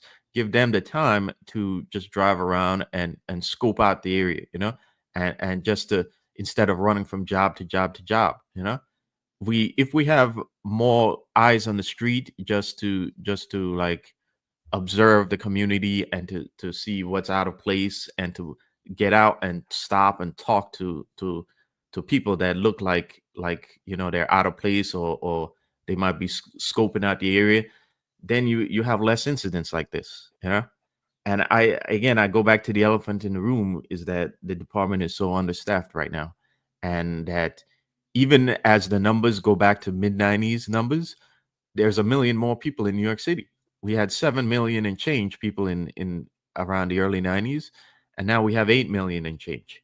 So to go back to those manpower numbers of the early 90s is even more detrimental, considering that the population isn't the same anymore. And this is why we need foot posts walking every precinct in the city, you know. And me, you know, as a dumb rookie, you know, you're as a dumb rookie walking the impact foot post, you know, you get frustrated that I'm here. I'm like, you don't feel like you're progressing in your career. But you know, as a homeowner now, years later, I'm looking at it like, man, I wish I had foot posts walking around my neighborhood. You know, nothing would make me feel more comfortable than if I get out of my house and I see like some guys just walking a beat on my block. You know, and I think every neighborhood should have that. And I think it's a massive loss to the quality of service that the job provides to not have that, because it's not just the added awareness, but it's the knowledge, you know, the extra eyes that these foot posts would have, you know, in the area, you know, to be able to intimately recognize what's situations that may seem off in the neighborhood. And situations like this would definitely be picked up by foot posts in that area. So I agree with you to a point. One, I'm going to say that we've been on the staff since 2012. You know, probably earlier than that. We've been highly understaffed in the NYPD. That night that I was talking about, I actually had 2 sectors on patrol. I started out with 3. I kept swapping cars. I mean, it was insane. Imagine handling those things. I have one at a suicide. I have another one at a barricaded EDP. I lose one to the EDP. I grab someone from inside to try to make a third call. There's an arrest that happens. So I run the car. It's 3 of us out there for a whole precinct, you know, and so like we've been understaffed forever. And I agree that we need more cops on the street, and I agree with you that there should be posts, but bigger than that, we need informed, engaged police officers.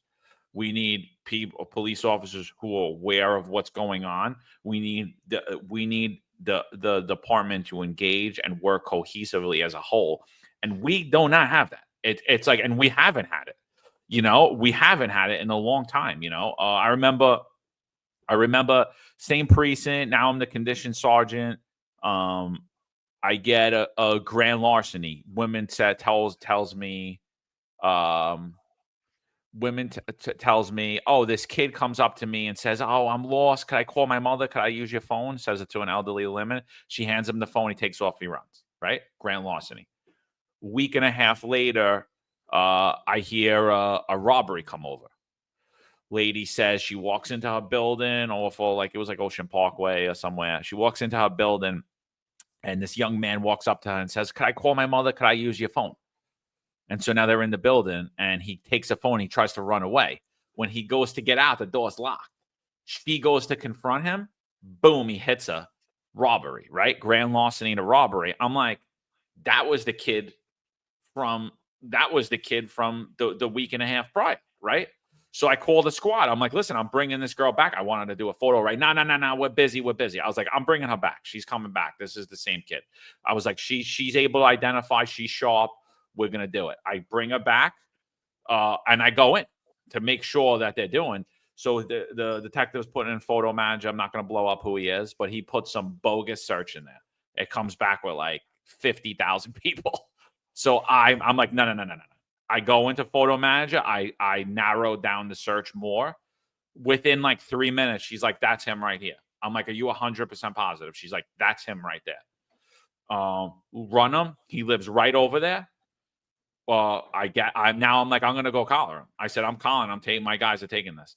And they're like, no. We can't do a photo array. We're short. We can't get anybody to do a photo array. I'm like, I'll get the photo array done. I'll do the photo array. I just need you to supervise it. I'll get the bodies to do the photo array. And I had to go to a local Burger King, get people that were working in Burger King because they looked similar to what the perpetrator looked like, the people that were working there. I knew the people that worked there. I went there. I spoke to the manager. He gave me a couple of guys. Plus, I was able to use a cop that had a similar look. And we set up a photo array. And not only did she ID him with the photo manager, she ID'd him in the lineup. The victim from the week prior we called up, they ID'd him in the lineup. And then the squad took that arrest. But it's like the hoops you have to go through to properly see that victims are getting justice is insane. It's completely insane. And by the way, they hated me for that. They hated, like, people hated me in the police department for that, because I was like, I'm a conscientious person. I see something, I know it's wrong, I want to fix it, I want to make it right. And it's still to this day, it's like things like that. And I'm like, I'm not there anymore. And I could only imagine, and I was only affecting such a small little world and window. I can only imagine the things that have fallen through the cracks right now, because the cracks were huge then, and they're even bigger now. And like Marlon's saying, the more that we lose this manpower, the cracks just widen. The cracks just widen, and who gets harmed? The community gets harmed. The community gets harmed, and the NYPD, the reputation of the NYPD, and the people's thoughts of the NYPD, and when they're victimized, how they interact with the NYPD, or they need help, how they interact with them. It all goes bad. It all goes bad. I mean, it's just not a good product, and it really needs to be improved. And you need people that actually care, not just running around like chickens without a head. People, well-informed people. It's not just about hiring people. It's about hiring the right people. It's about pushing the right people forward. It's about getting the right people into supervision. And I don't see that happening still today. Hey, do you remember when they restructured the sectors? And they made the sectors huge. They split like precincts into like only 4 sectors when they were 8 before. Yep. So they literally crushed minimum manning at that point, right? So now, and that was supposed to be backfilled by the CPOP officer, the community patrol officer, and follow-ups as response cars to the sector cars. It's kind of all fell by the wayside, right? And it's all like, do we still have these huge sectors that guys are driving around? And yeah, okay, you're filling the sector, but you're not really preventing any crime, right? Because you have such a large area, and guys don't know their sectors anymore because it's such a big area. I mean, I would think that if you know your sector, and whether there's a foot post or whatever, you understand the conditions that are in that particular sector. But what I would really like to see is, let's take as many 61s as we can, right? If there's a crime reported, take the 61. Then, as a commanding officer of the precinct, tell me what you're doing to address those conditions, and give me the results in arrests or stopping of those particular things. Not putting 61s in a drawer, not putting 61s and holding them till after the CompStat period, and then putting them in now, because now the crime says it was down for the month, but all of a sudden we put it back in the month, 2 months later, and we don't look at those numbers anymore because it's already gone. Let's hold the 61 for a year, and then in January, after we get the year numbers, we'll put them back in, and crime was actually up, because you held on to it, or crime was up because you didn't report it. I'd rather, if I was the police commissioner, I would rather promote a guy or gal that effectively stopped the crime in their command that they were being reported on, rather than just show me a decrease and not give me the reason why there's a decrease. Oh, there's just less robberies and stuff. Well, are there less robberies, or are there less complaint reports? So I would promote people on the basis of their work and their performance of what they're doing, not just on the number. And that's the problem right now. It's all consistent on a number, right? We saw the inspector from candidate assessment based on a number, right? We saw a lot of things are based on numbers in this job, and the reward is the promotion when those numbers are low, or for the candidate assessment inspector when the numbers are higher. So it's all based on a number, not on what you're actually doing to address the problem. And I think that is one of the biggest problems in the NYPD. They don't address the problem. They just address the number. Yeah. To John's point, a lot of squads are like, these guys have so many cases on their queue that they just don't want to hear, like, they don't want to hear.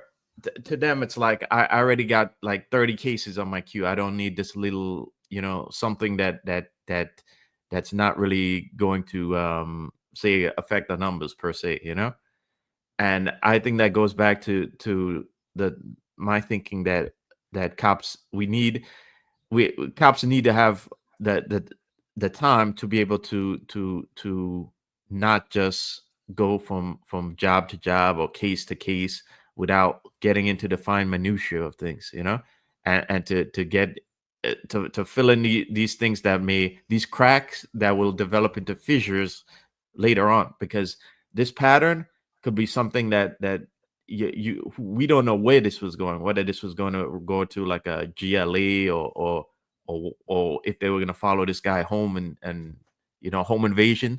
We don't know what it could lead to, but these little cracks we can stop larger fissures from happening just by digging into things like this, and preventing those other larger crimes from happening.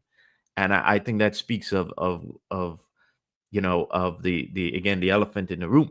But also, a lot of squads have low morale right now, just because they have so much on their plates to deal with, and that just doesn't encourage these guys to take initiative on their own and to look into other things.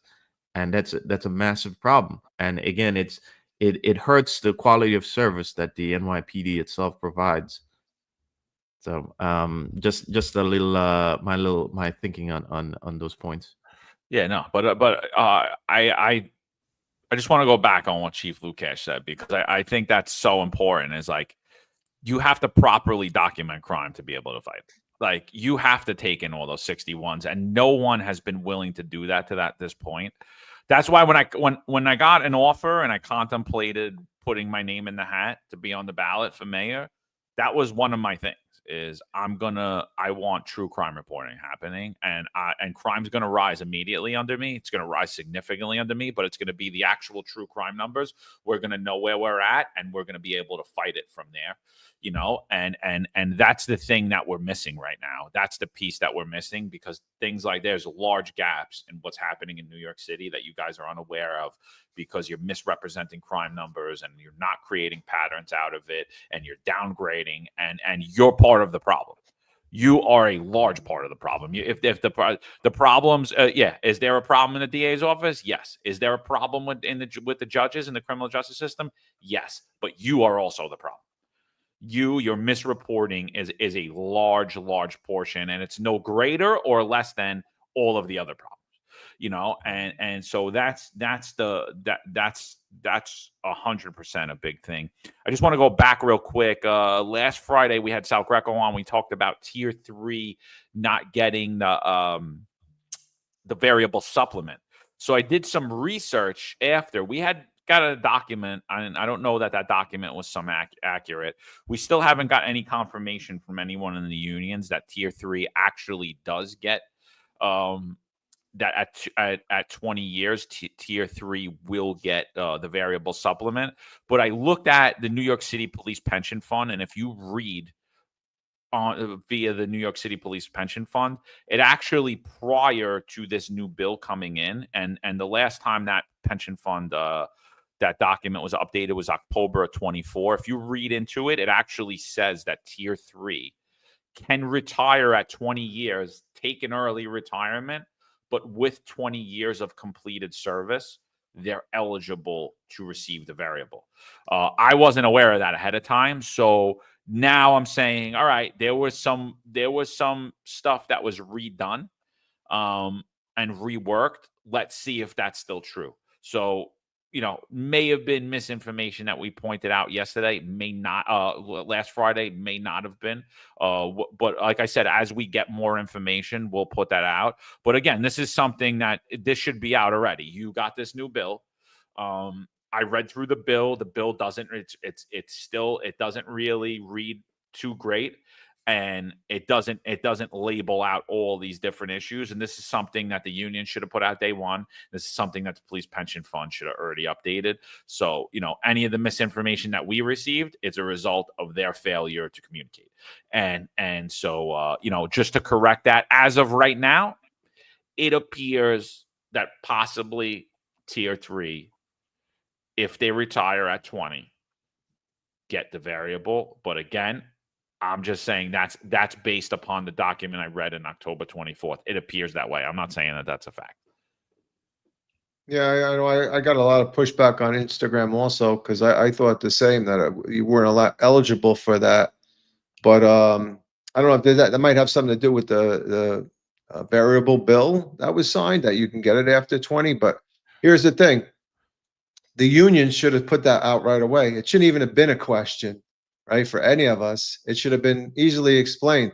I mean, I don't understand why they hide it and they don't present it. Obviously, it's going to be a question. And if you're a member of that union, call up those unions and say, hey, we need the answer. And just don't pat yourself on the back that we got the tier 3 this, we got tier 3 that, when there's still legitimate questions to be asked about other aspects of your retirement, because it's your retirement's important to you specifically. So I mean, I don't know why the unions, they just don't seem to want to get involved in helping and giving their information out to their to their members. I just can I go back real quick to situational awareness? A funny thing, my wife just reminded me. One time we came out of the mall and I normally walk around the car just to make sure nothing's underneath my tires or anybody's around. And she goes to me, oh, that's so nice. You're going to open my door? And I go, no, I'm just looking to make sure there's nothing underneath the tires and nothing around the car. And she goes, you're a real asshole. You know that? So I think there should be some situational awareness to open the door for your wife too, if you can. You're in trouble, Rob. So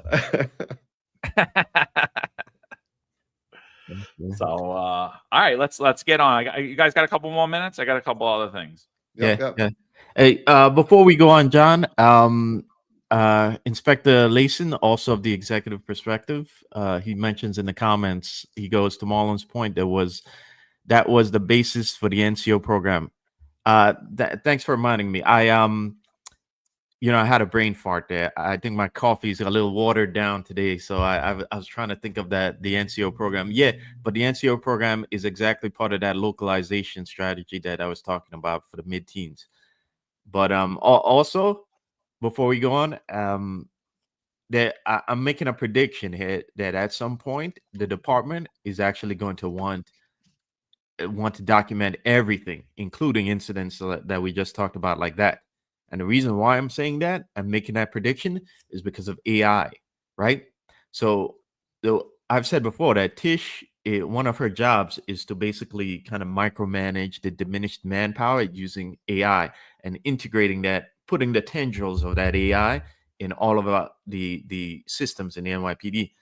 And one of those, I'm betting, will soon be on looking at, like, trying to ascertain patterns throughout the city and trying to kind of get ahead of these patterns from developing.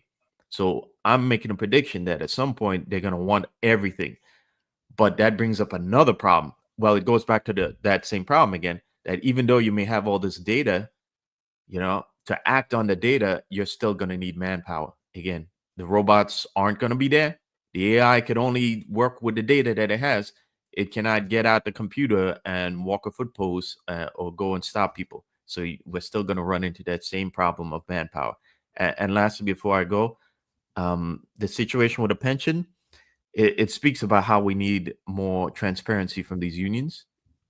And there's been, I heard it before, there's been a rumor that one of them wants to start their own podcast, but it's not going to work, okay? Because we know you guys, you're unwilling to say things that you really should. So if you can't do it, why aren't you coming on here at least once a month to update your members about what's going on?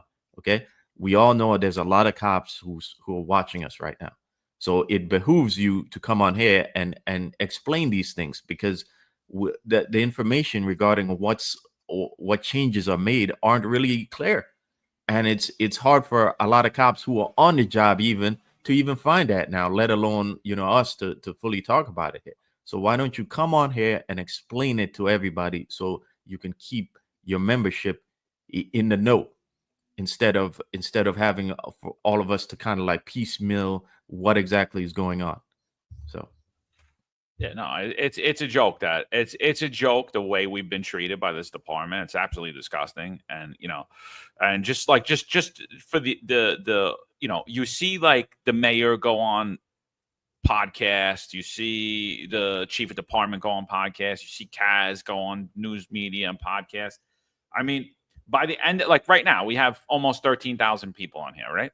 We have almost 13,000 people on here this morning, right? By the end of the day, it's going to be way more than that.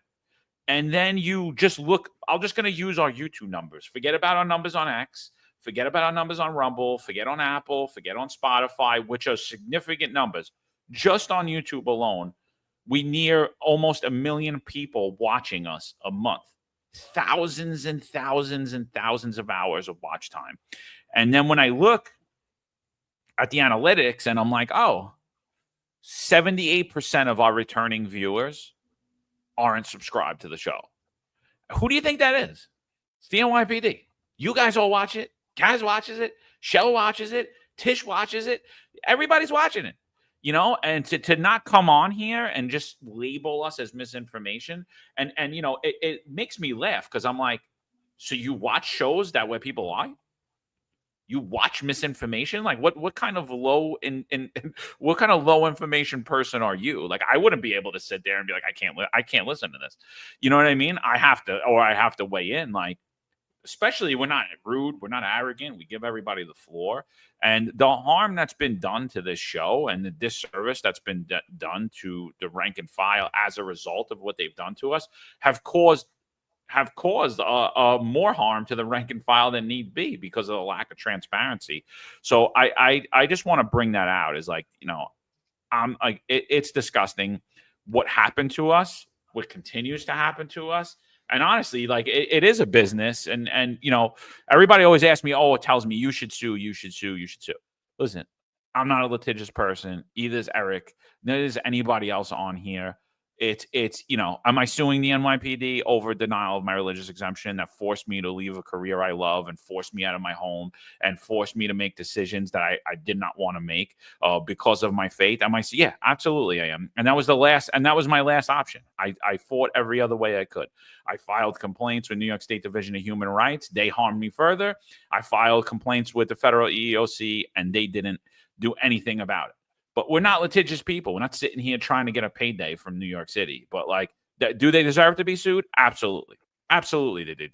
Did they send in cops to my house to harass me? Absolutely they did. Does they deserve to have a lawsuit? Absolutely they do. But like, it's just not in our nature, but they do deserve it.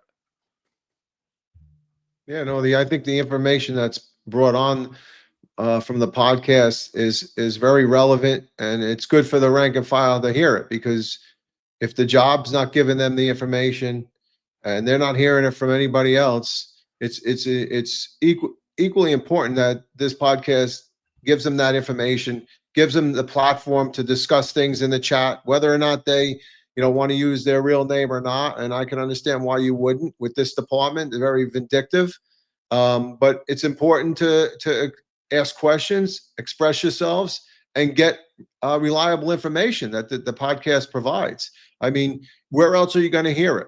You're just going to hear it through rumors and stuff? No. The information that we get is put out. Even like you said, John, when there's things that we say that we find out may not have been accurate, we make corrections to it. So we're here to protect you and give you the information that's important. I wish this podcast was available when I was on. I would like to know what's going on in my department, right? You want to know. And yeah, I'm sure that every one of them executives have either a crew of people watching it or themselves are watching it, because they want to know too, because this is the platform where information gets brought forward, and they don't have their own open door policies, right? They all closed. They're in their own little silos, and they don't want to hear it because everything's great and everything's good.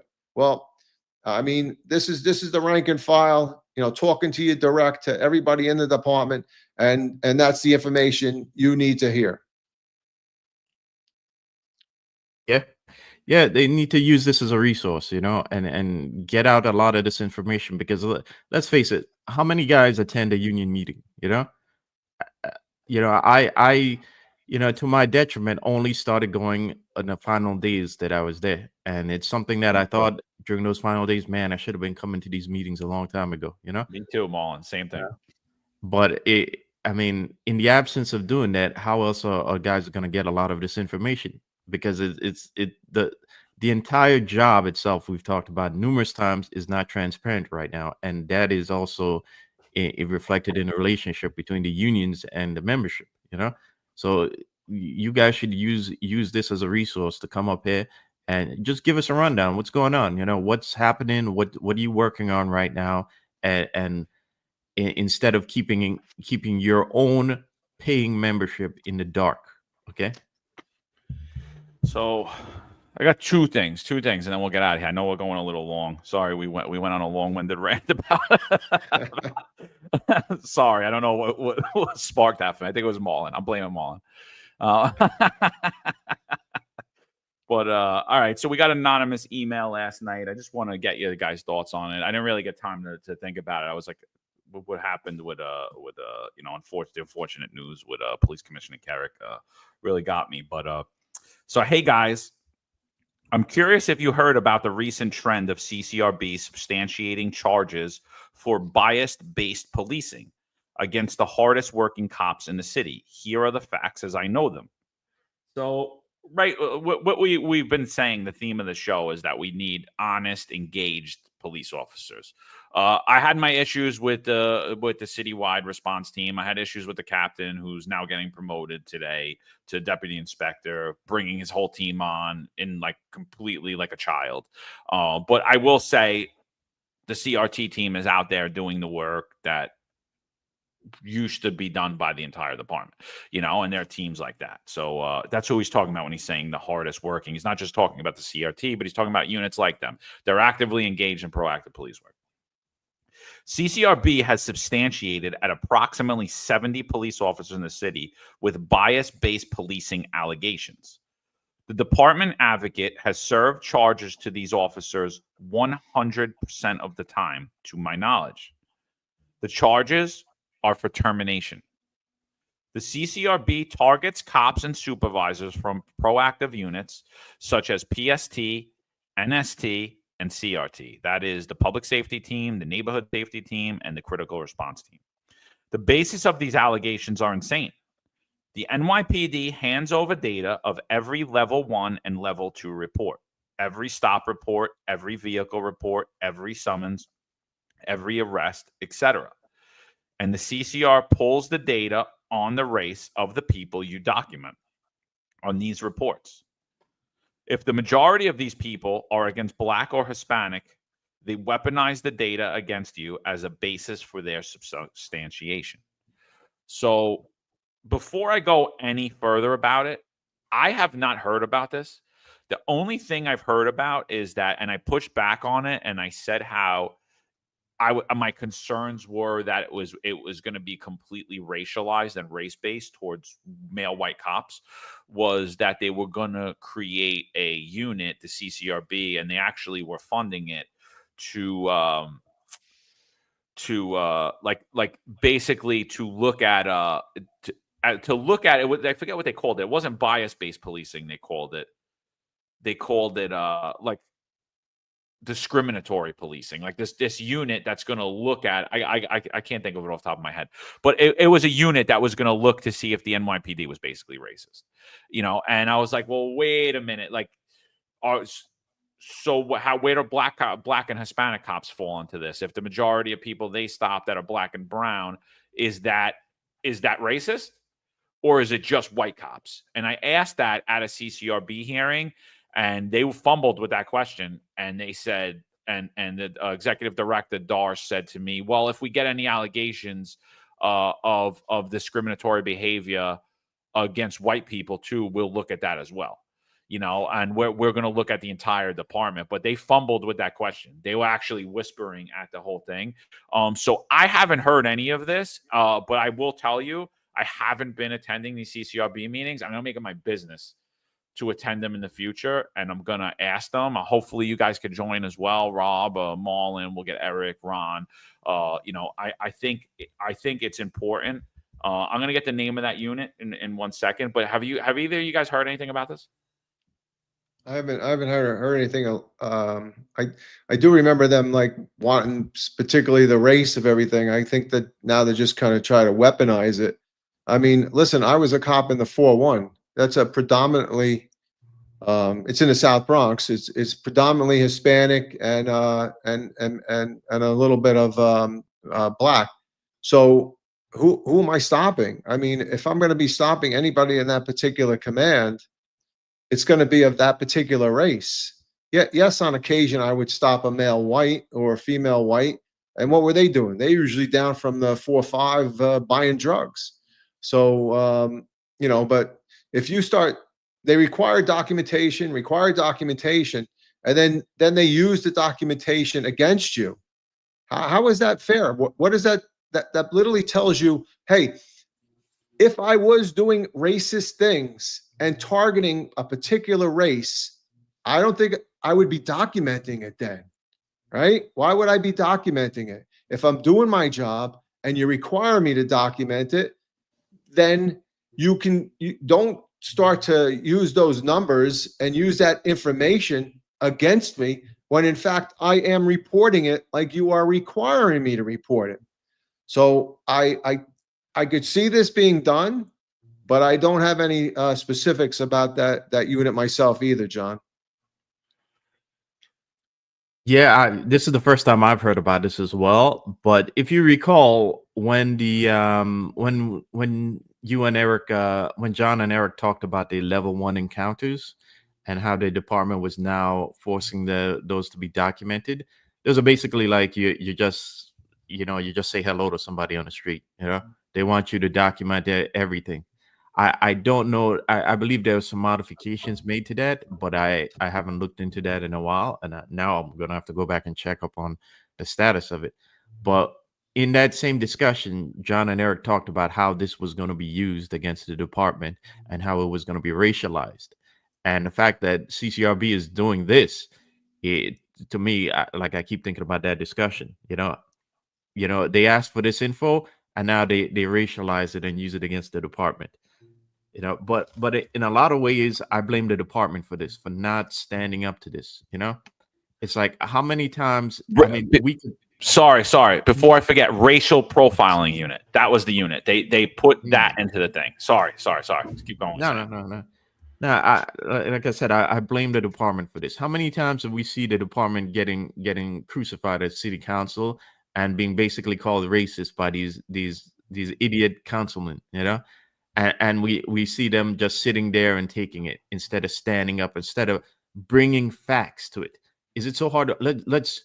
If I had to go to city council, and by the way, Tish, if you're watching this, I will happily volunteer to go to city council and speak up, because the people that you send there, they can't, and they haven't. How hard is it just to bring some facts to the fight? You show up there with some charts and you fight the narrative that they keep pressing on the department, because it's ultimately making your job harder, and it's them continually trying to characterize the NYPD as a racist organization, when the truth is it's minority majority at this point. This has gone on for how long, and you guys just sit there and take it, or you send guys who are completely unfamiliar with this narrative and how to form arguments against it. But this is again, it's the first time I'm hearing this, but it's not really a surprise. It's what the CCRB does, and the department needs to fight back against it. John, just real quick, Dark Side of the Moon and Mike G63. There absolutely was a time when they told us, if you're chasing a male black, you can't put black. You gotta put, I'm chasing a male such and such. It was ridiculous. I mean, are you for real? And I mean, it seems now, if that's, that CCRB is asking for this information, it's just it's just exacerbating a problem that really doesn't exist. They're not investigating, true biases. They're just investigating numbers or information that we're providing. Yeah, no, so that was the thing. It was the racial profiling unit. So when I was in IAB, I like I said, I was in the administrative wing of IAB, but I had a lot of interaction with what was happening and the changes in New York City and the politics in New York City.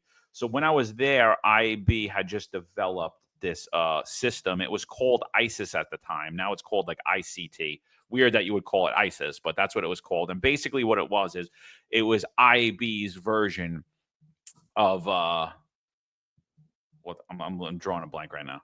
I don't know why my brain's not working today, but it was IAB's version of why am I want to say Sims? Where the detectives write in. What the hell's the name of it? ECMS? ECMS. It was the detectives version. It was the IAB version of ECMS. Same guy created it. It was basically ECMS, but just like sculptured down for IAB, right? For them to use their internal cases. So it was a separate case. So there's a separate system. So there was a whole block, so nobody could get into those confidential cases.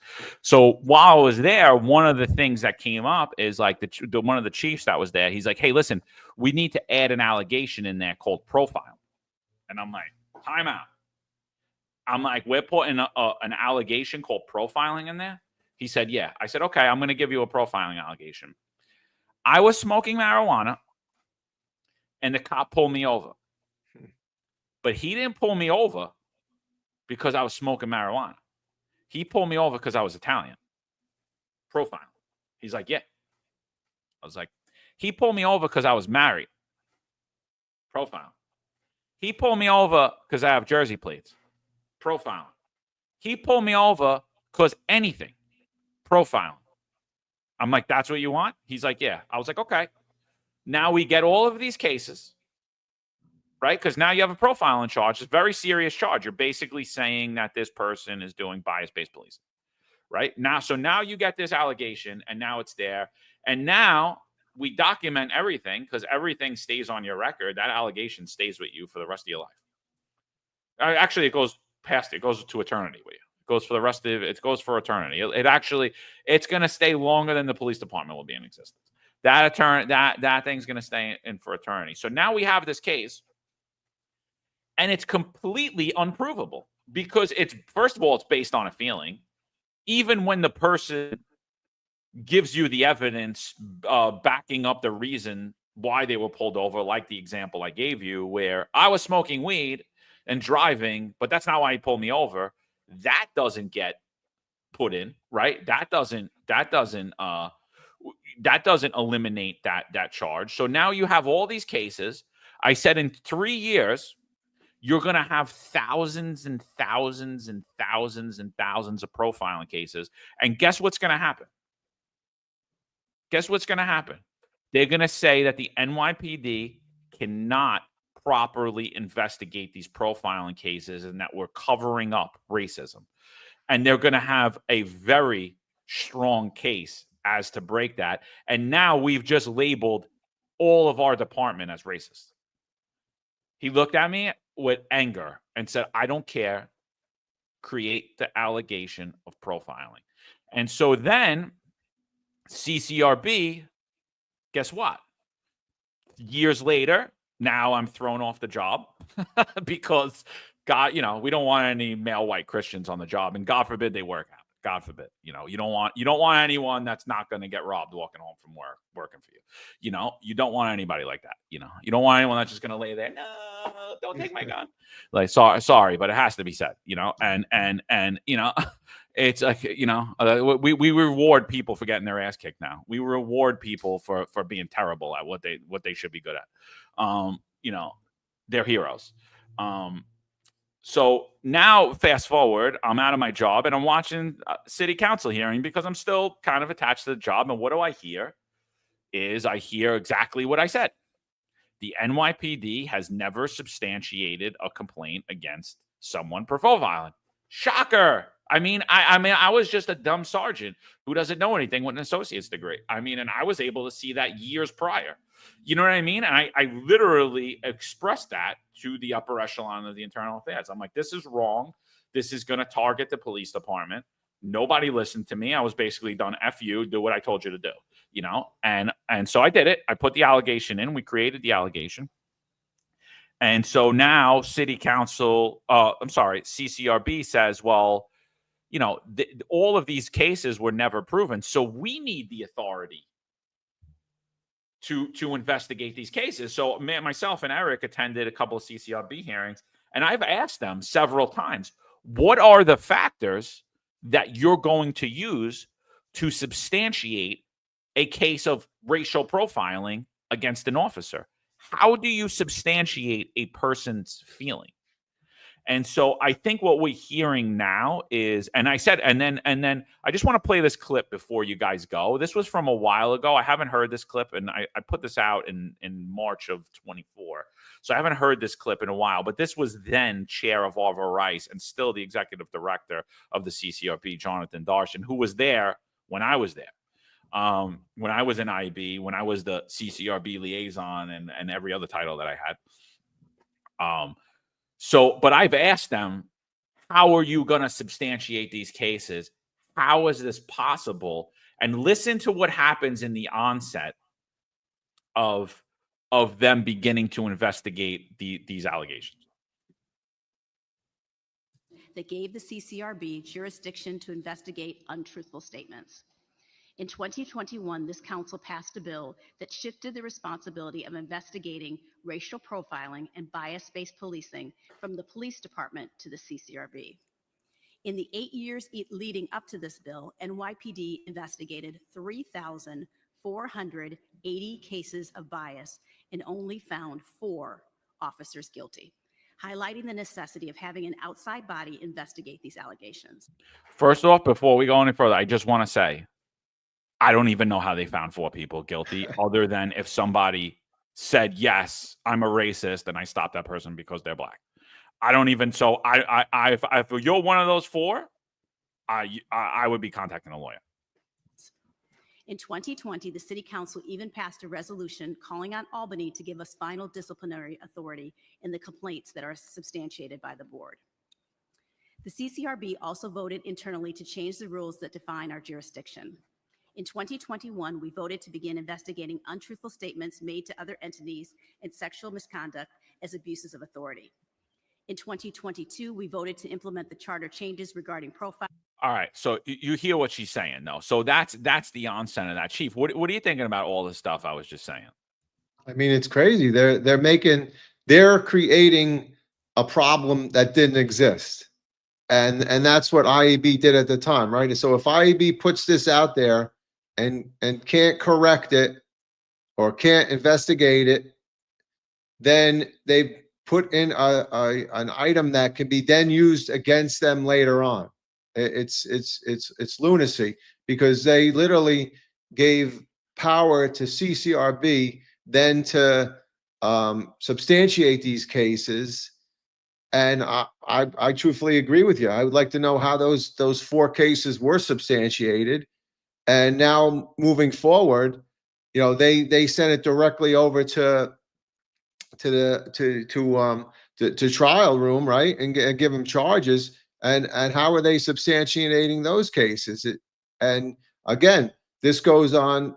Here's the worst thing, in my opinion. If CCRB has it, it goes on their record, right? Now it goes on their 50A. Then it goes on the website. And then when you go you retire and you go, or even if you want to go to another, you want to do 10 years on this job and leave, you go to another law enforcement, and somebody looks up your 50A and sees all these, whether or not they're substantiated or not, allegations of racial bias and all this other, especially in these times, you're not getting hired. They're going to say you have a problem. So it adversely affects you on a problem that the NYPD created for itself. So it's just, to me, it's just a ridiculous thing. And there needs to be a better way to investigate it, and a better way for CCRB to prove that particular allegation. I mean, we have body worn camera, right? So, did they review the body worn camera? Did I say anything that was racist, or is it just because I pulled somebody over that was a male black? I think somebody in the chat said earlier, what if I pulled somebody over because they had tinted windows and I just warned and admonished them, but that person calls up CCRB and says they pulled me over because I was a male black driving tinted windows. Okay, now I have an allegation, and you know what? I'll tell you the truth. Some of the tinted windows you can't see in, so I could say I don't know why I pulled you over for tinted windows. I couldn't even see who was driving in the car. Yeah, but the problem is you work in a district in the Bronx that's predominantly 99% black, and all of your stops and all of your profile allegations are against male blacks. And guess what? They're not going to take any of that into account. They're just going to say Rob Lukash is a racist. Right? Look, he's got 50 complaints about it. Oh, so they must be legit, right? They must be. Yeah. Rob's not just an active cop who writes 500 summonses a day or locks up 1 million people. No. Right. He's a racist. Yeah. How much of a lot of the problems the police department faces are self-inflicted, self-inflicted from poor policies. Think of it for a second, right? You have the NYPD giving them data that they're using to call the NYPD racist, right? Yep. But also, here's something to think about. How much of this policy, all it's really doing is giving the Democrats and progressives an issue to motivate their base on, because think of it. They're using this to say that NYPD is racist. And now you're going to have, you'll always have the next candidate who's running for office who's going to say, well, I'm going to defund the police. I'm going to cut their funding. I'm going to do this because they're racist, or you're going to have a group of guys, you're going to have them using this for protests and all kinds of social activism. It's all like manufactured and nonsense, and all it does is give like progressives a base, to a platform to run on. Because think of it for a second. What other platform do progressives have, right? What other issue do they have? But oh, you're in an oppressed class, you're a victim, and that wrong needs to be righted. Do they talk about like lowering your taxes? Do they talk about bringing businesses back to the city? Do they talk about like empowering like blue collar workers to start their own businesses? They don't. They have no platform other than to continue perpetuating the civil rights fight of like 70 years ago. Whenever I hear these guys talking about the civil rights, I'm like, yeah, that was important. 50 years ago, it was important. Do you think, but is racism the biggest concern in my life? Well, I mean, think of it. We're in 2024. America, we progress. We to use their own terms. We evolve past the mistakes of the past. And yet they want to keep fighting these battles of like 50 years ago. Whenever somebody tells me about like, racism is still out there, I go, okay, is that going to lower my taxes? Is why would they want? You see, they stay in power by characterizing every perceived slight as racism, and trying to find racism where none exists, because then it keeps you as a victim, and they need that, and that's a fight that we've gone past, but it's their platform, and by the police department doing things like this, all we're doing is empowering them to have a platform, in the future, and it's not productive. No, but the thing is, like, racism is alive and well, but the blatant racism that's done towards male whites in the police department is completely ignored. Yeah. It's completely like Eric Nim's a victim of racism. I'm a victim of racism. Like, Chief, you probably are only a 1-star because of racism. Like, like Ron was probably only an inspector because of racism. Like, and like, that's the thing. So I'm going to finish this email, but before we do, I just want to, like, this needs to be pointed out again, because this is another thing that the unions have been absolutely nowhere on. So let's make it a point to go to the next few CCRB meetings. They're usually on a Wednesday at like 5. They make it super inconvenient, but we'll definitely get there. And let's deep dive into what questions we're going to ask around this racial profiling unit. But look, this was never brought up. This was something I pointed out in March of 23. Look, this is a year prior to the other video. I pointed this out in March of 23, and nobody did anything about this. And to me, right here, like, people like, so this anonymous sergeant is saying that people are being substantiated in the NYPD for racially profiling or bias-based policing allegations. Here is the then chair of the CCRB, Arva Rice, and still the executive director, John Darsh. This is a year prior to the other video. This is how they substantiate cases. This is how they look at cases and investigate. And this was never delved into. And honestly, this testimony alone should have overturned every CCRB case during their whole tenure and should have changed policy and position of the CCRB going forward. But instead, everybody played dumb. The unions, the job, they played see no evil, hear no evil, speak no evil. Listen to what Arva Rice says when she's asked a question of how they investigate by Bob Holden.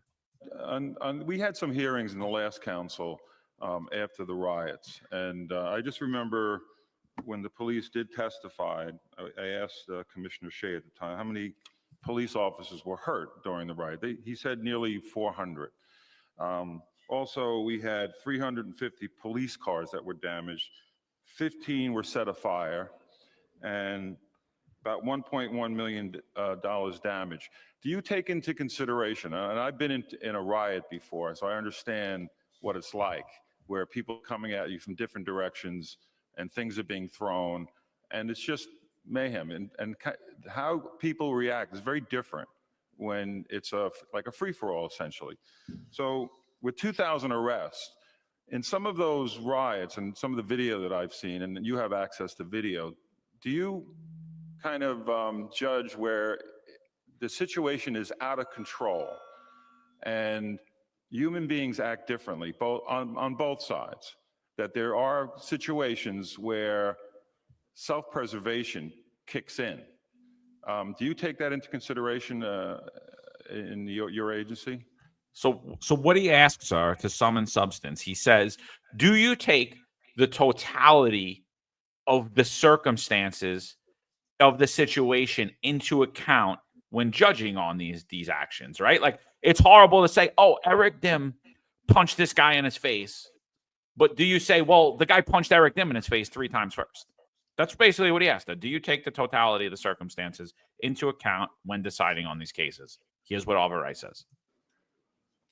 Let me answer that first, and I'll have John respond. First of all, as members of the CCRB, as I mentioned already before, there's 15 members, 5 that are appointed by the mayor, 5 by this body itself, the 3 that are designated by the police commissioner, 1 appointed by the public advocate, and 1 that's jointly approved by the chair. We do not make judgments.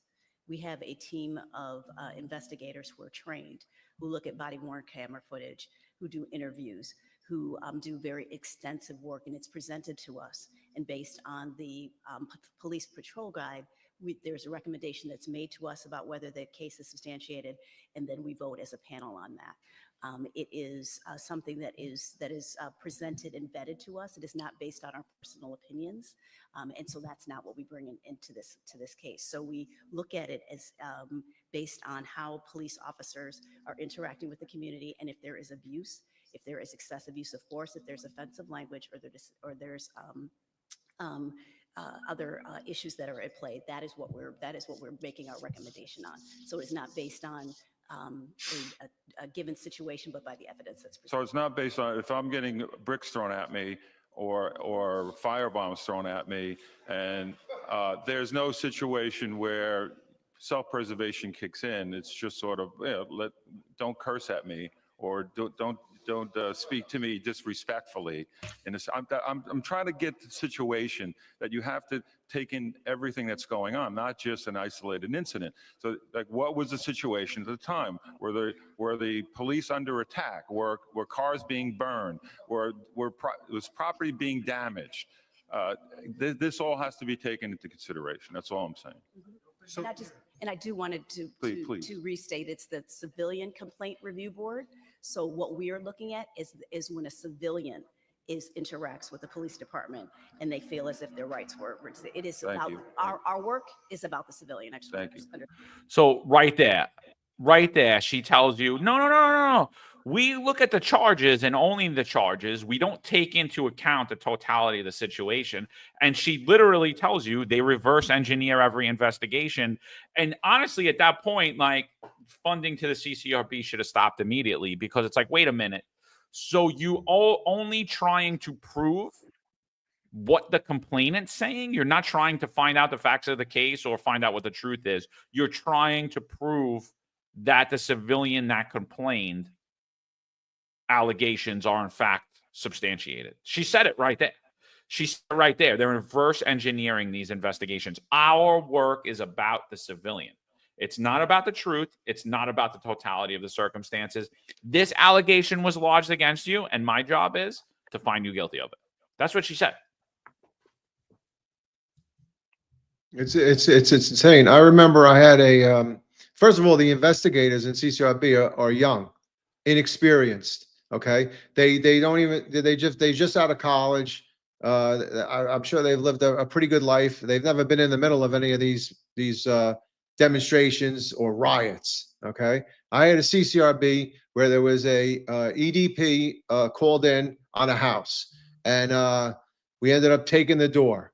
So the CCRB was made against us, was abuse of authority. The EDP was taken into custody. He later found walking down the block, he wasn't in the house. So we broke the door down because we think the EDP is in the house. I go down to CCRB as the first, I think I was either inspector or a deputy chief. I go down as the first interview. So I literally have to explain the procedure to the CCRB and explain to the investigators why I had to take that door, because if I didn't, there's a liability that there's an emotionally disturbed person in there. They could have committed suicide. They could have done harm to somebody else in there. And then after that, they were like, oh, now we understand. Okay. And then nobody else in the CCRB were brought down, and the case was exonerated because it was within police, police powers. So they don't have a clue what's going on down there.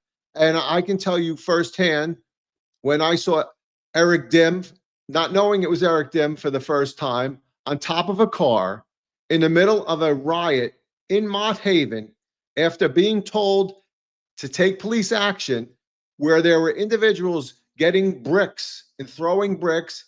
They had weapons, hammer, they had some other spray that they were spraying people with, taking police action. And they're going to say, well, why was Eric on top of the car? Why did he swing his nightstick? Why did anybody do anything? No, we were in the middle of chaos. So yes, absolutely unequivocally, the totality of circumstances has to come into play. And there are justifiable actions that are done, whether or not they're in the BS patrol guide or not. You have to go in survival mode on occasion because you are a police officer and you are there to protect the public, and that's what we do.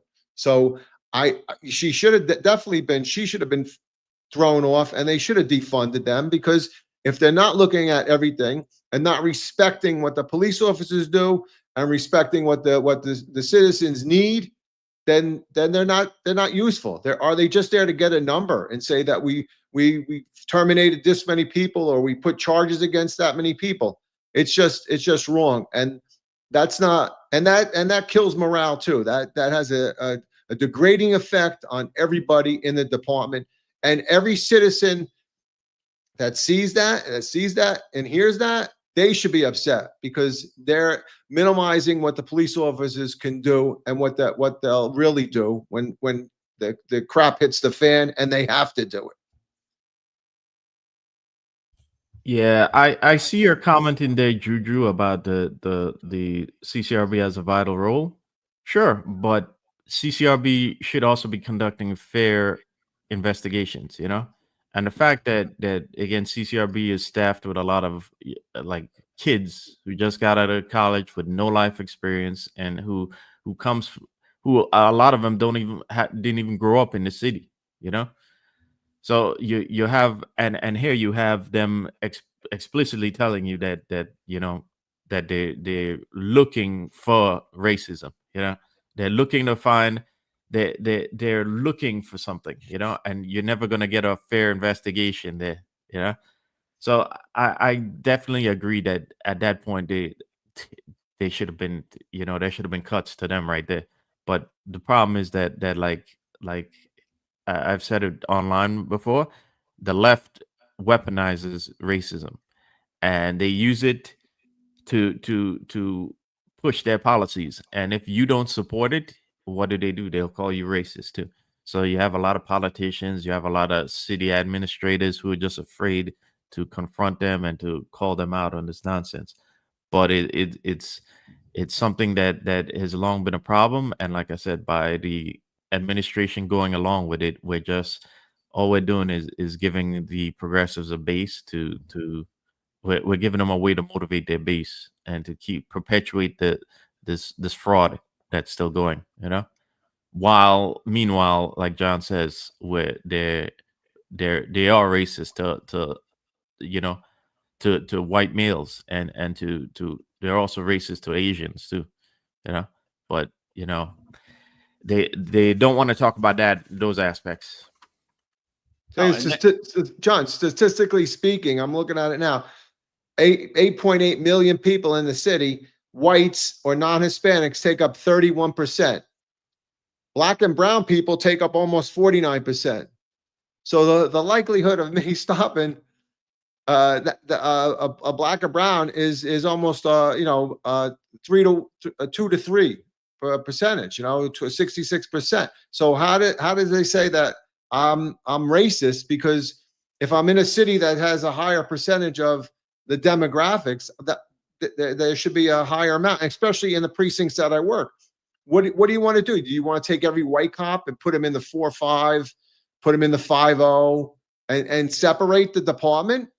And then if there's a black officer that works in the 3-2, and he stops a bunch of black people, is he now racist?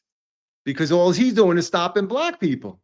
Again, that's my question. Are black and brown cops being investigated for bias-based policing? That's my question that I have.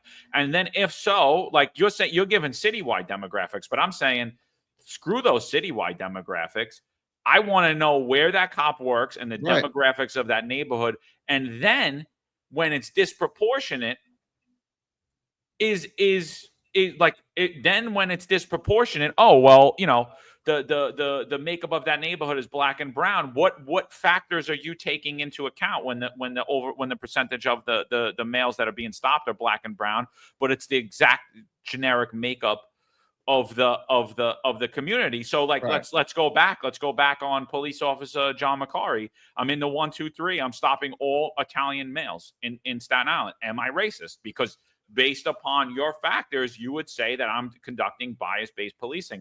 But the fact of the matter is that the people that are engaged in criminality or the people that I'm stopping and going after are predominantly male Italians in that neighborhood. Because are you saying that I profiled? Because and that's the basis, and this is what the union should be asking, and this is what they should be demanding. And instead, they're just playing dumb. They're just not even anywhere on this at all and talking about this. And to me, it's a racist conversation. You're saying that whites are racist. And now those are the factors I want to know. How many minorities are you? And by the way, I don't want to call them minorities in the police department anymore. We have to stop doing that because the overwhelming majority of police officers are not white. So the whites are no longer the majority. That terminology needs to shift, I think, immediately. The majority of the police department is black and brown at this point. So, I mean, that's it. Like we're not this majority minority. So, but who are you investigating? Are you investigating only the male whites or only the white cops? Like who exactly do you have cases against? And how are you substantiating them? And then are you substantiating them not taking the totality of the circumstances into account? What are the factors? The unions are nowhere on this. Absolutely nowhere. So let's definitely go to those next upcoming CCRB meetings and ask questions. And watch, you're going to see them stutter, bro. They're going to be with their legal counsel. And then they're going to come, it's like, because it's ridiculous. It's really not fair. So that's why I just wanted to give some context in this email. So I'm just going to go back one more time. Anonymous email from Anonymous Sergeant. I'm going to read the whole thing through and through. Hey guys, I'm curious if you guys have heard about the recent trend of CCRB substantiating charges for bias-based policing against the hardest working cops in the city. Here are the facts as I know them. CCRB has substantiated approximately 70 police officers in the city with bias-based policing allegations. I want to know the ethnic makeup, the ethnic, racial, and gender makeup of those officers. The department advocate has served charges to these officers 100% of the time. The charges are for termination. So I said I was going to read through, but just one other point. CCRB is completely incompetent. They're required to bring these charges down to the NYPD within 18 months within the statute of limitation. But what overwhelmingly happens is they're completely an incompetent, inept agency, and they drop these charges to the NYPD like the day they're about to expire. The NYPD is required to investigate those charges, right? Because there are things in there that could lead to your termination, and they're required to investigate them. And it sounds to me that the NYPD is no longer going through those charges, seeing if they're accurate, reviewing the CCRB case, reviewing the facts of the case, and see if, in fact, there are merits to the allegations that CCRB is making. It sounds to me that they're rubber stamping them. So that's a failure on you, Tish, because you know what should happen to those ones when they're late? Sorry, we can't investigate them. We need 3 months. You didn't get into that timeline. We can't investigate it. We're not serving our officers with charges. Who gets harmed? Does the community get harmed? Absolutely. Whose fault is this? The NYPD's fault or it's the CCRB's fault? It's the CCRB's fault, and call them out on it and stop kowtowing to all of these democratic, socialist agendas, Marxist agendas that are there. That this is a failure on the Tish administration. The CCRB targets cops and supervisors from proactive units such as the public safety team, neighborhood safety team, and the critical response team. The basis of these allegations are insane. The NYPD hands over data of every level 1, level 2, and every stop report, every vehicle report, every summons, every arrest, etc. And the CCRB pulls the data on the race of people you document on these reports. If the majority of these people are Black or Hispanic, they weaponize the data against you and the basis for their substantiation. It's disgusting because there's no facts in that. That is a mere just hunch. I think this person's a racist. Horrible. The unions are silent about it. The leadership in the department is silent about it. Most cops have been waiting for over a year to bring these charges to a department trial. They cannot get transferred and they cannot get promoted until the conclusion of the trial. You know who else failed? Where's the deputy mayor for public safety? Is this not a public safety concern? Where's the mayor that's supposedly the public safety mayor? Is this not a public safety concern? It's a permanent stain on their reputation for the rest of their lives, and I'll say even after. Every employer for any job they will ever apply for can Google their name and see at the top of 50A substantiated charges for bias-based policing race. Even if they beat the charges in the department trial, the substantiation by the CCRB remains public record for the rest of these cops' lives and beyond. Every arrest they ever make or case they investigate will be called into question because of these charges. Absolutely. It's complete discrediting. This is an abolish the police agenda. But here's the thing. Most cops don't know this is happening. CCRB only gained the power to investigate bias policing in 2022, and the NYPD only started giving over cops' records in 2023. So the charges that are being levied are relatively new. And because the leadership and the unions don't warn cops, they continue to operate as business as usual. From everything I've seen, there is no real way to avoid these charges if you work in a proactive unit in a minority community. Let me know what you guys think or if you've heard anything else. Anonymous NYPD Sergeant. Yeah, no, it definitely needs to be looked into, and we need to find out, because if it does exist and this is how it's going, it's putting the department in a terrible way, and it's not fair to the officers. And you're right. If CCRB can't get it within those 18 months and allow us to follow through with it, it should be thrown out, and the fault of CCRB. So it's not good for anything, really. It's not good for morale. It's not good for the look of the department. And I'd also like to know how many complainants are recidivists. How many people have filed multiple complaints against officers? Because you know what, as a police officer and you're taking action and somebody starts calling you racist, you're a little drawn back a little bit. You think back for a minute. Wait, what did you just say? I'm racist? And then it kind of takes you off guard. But yeah, I mean, it's bad. It's a bad situation. And I agree with what Ron had said earlier, that let's look at the demographics of the crimes, and that was always the big thing. Even with 250s, we don't just do 250s to get numbers. Are we doing 250s that equal the description of the perpetrator in a 61 or in a pattern? Are we doing those stops? So I mean, yeah, it's bad all around. Yeah, QC Beast in the comments says the department is basically saying not to engage in proactive policing. And I agree with that to an extent, because don't forget that also John Chell and Kaz are basically promoting this cowboy policing for the CRT guys. And you have to look at this now and think, how many of those CRT guys are now going to be thrown to the wolves? Yeah, I feel like there was a podcast that warned them about those guys doing this. I feel like maybe I don't know. I don't remember the name of it. Yeah, yeah, that sounds familiar. Yeah. Yeah, but I also have this. I've said it before that I think that the department would like nothing better than to the city would like nothing better than to lower proactive policing, because it's cheaper that way. Okay, it's cheaper that the city not house, feed, clothe guys in Rikers Island.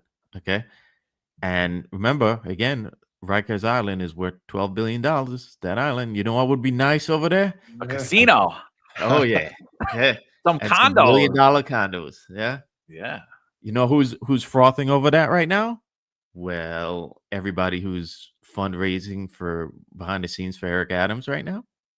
Something to think about. I wonder why they were trying to redo the plane routes so that they won't fly over Rikers Island. Oh, maybe so they could build big building? No. No. We wouldn't do that. We wouldn't do This isn't a whole big real estate scam, New York City. No.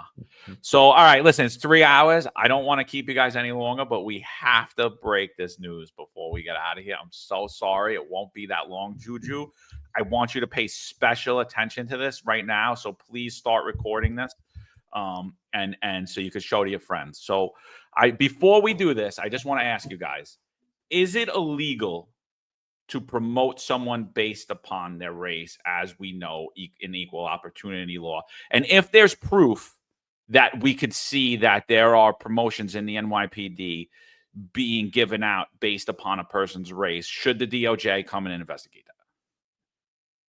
I think absolutely they should come and investigate it, because it's wrong to promote people just based on race. I mean, that you need to, just to fill a look, or say that we've have this many executives or this many detectives that are this race or that race.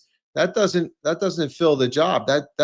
What that does is just fill the look of the particular the department. You need to pick people who are competent enough and willing enough to do the job. So, I mean, I could tell you my own story. When I was an XO of SOD, Chief Whedon said, "Hey, Rob, I put you in for a 2-star position. same spot, but they asked me, who should you pick as a 2-star? And I told them you. Okay, hey, Chief, thanks a lot. I appreciate it. You know, if it happens, it happens.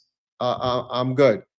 So he gets a call and says, you know, we like Lukash, he's okay, but we're looking for a minority and we already have somebody in mind. So Whedon's like, why would you? I don't even know why they asked me.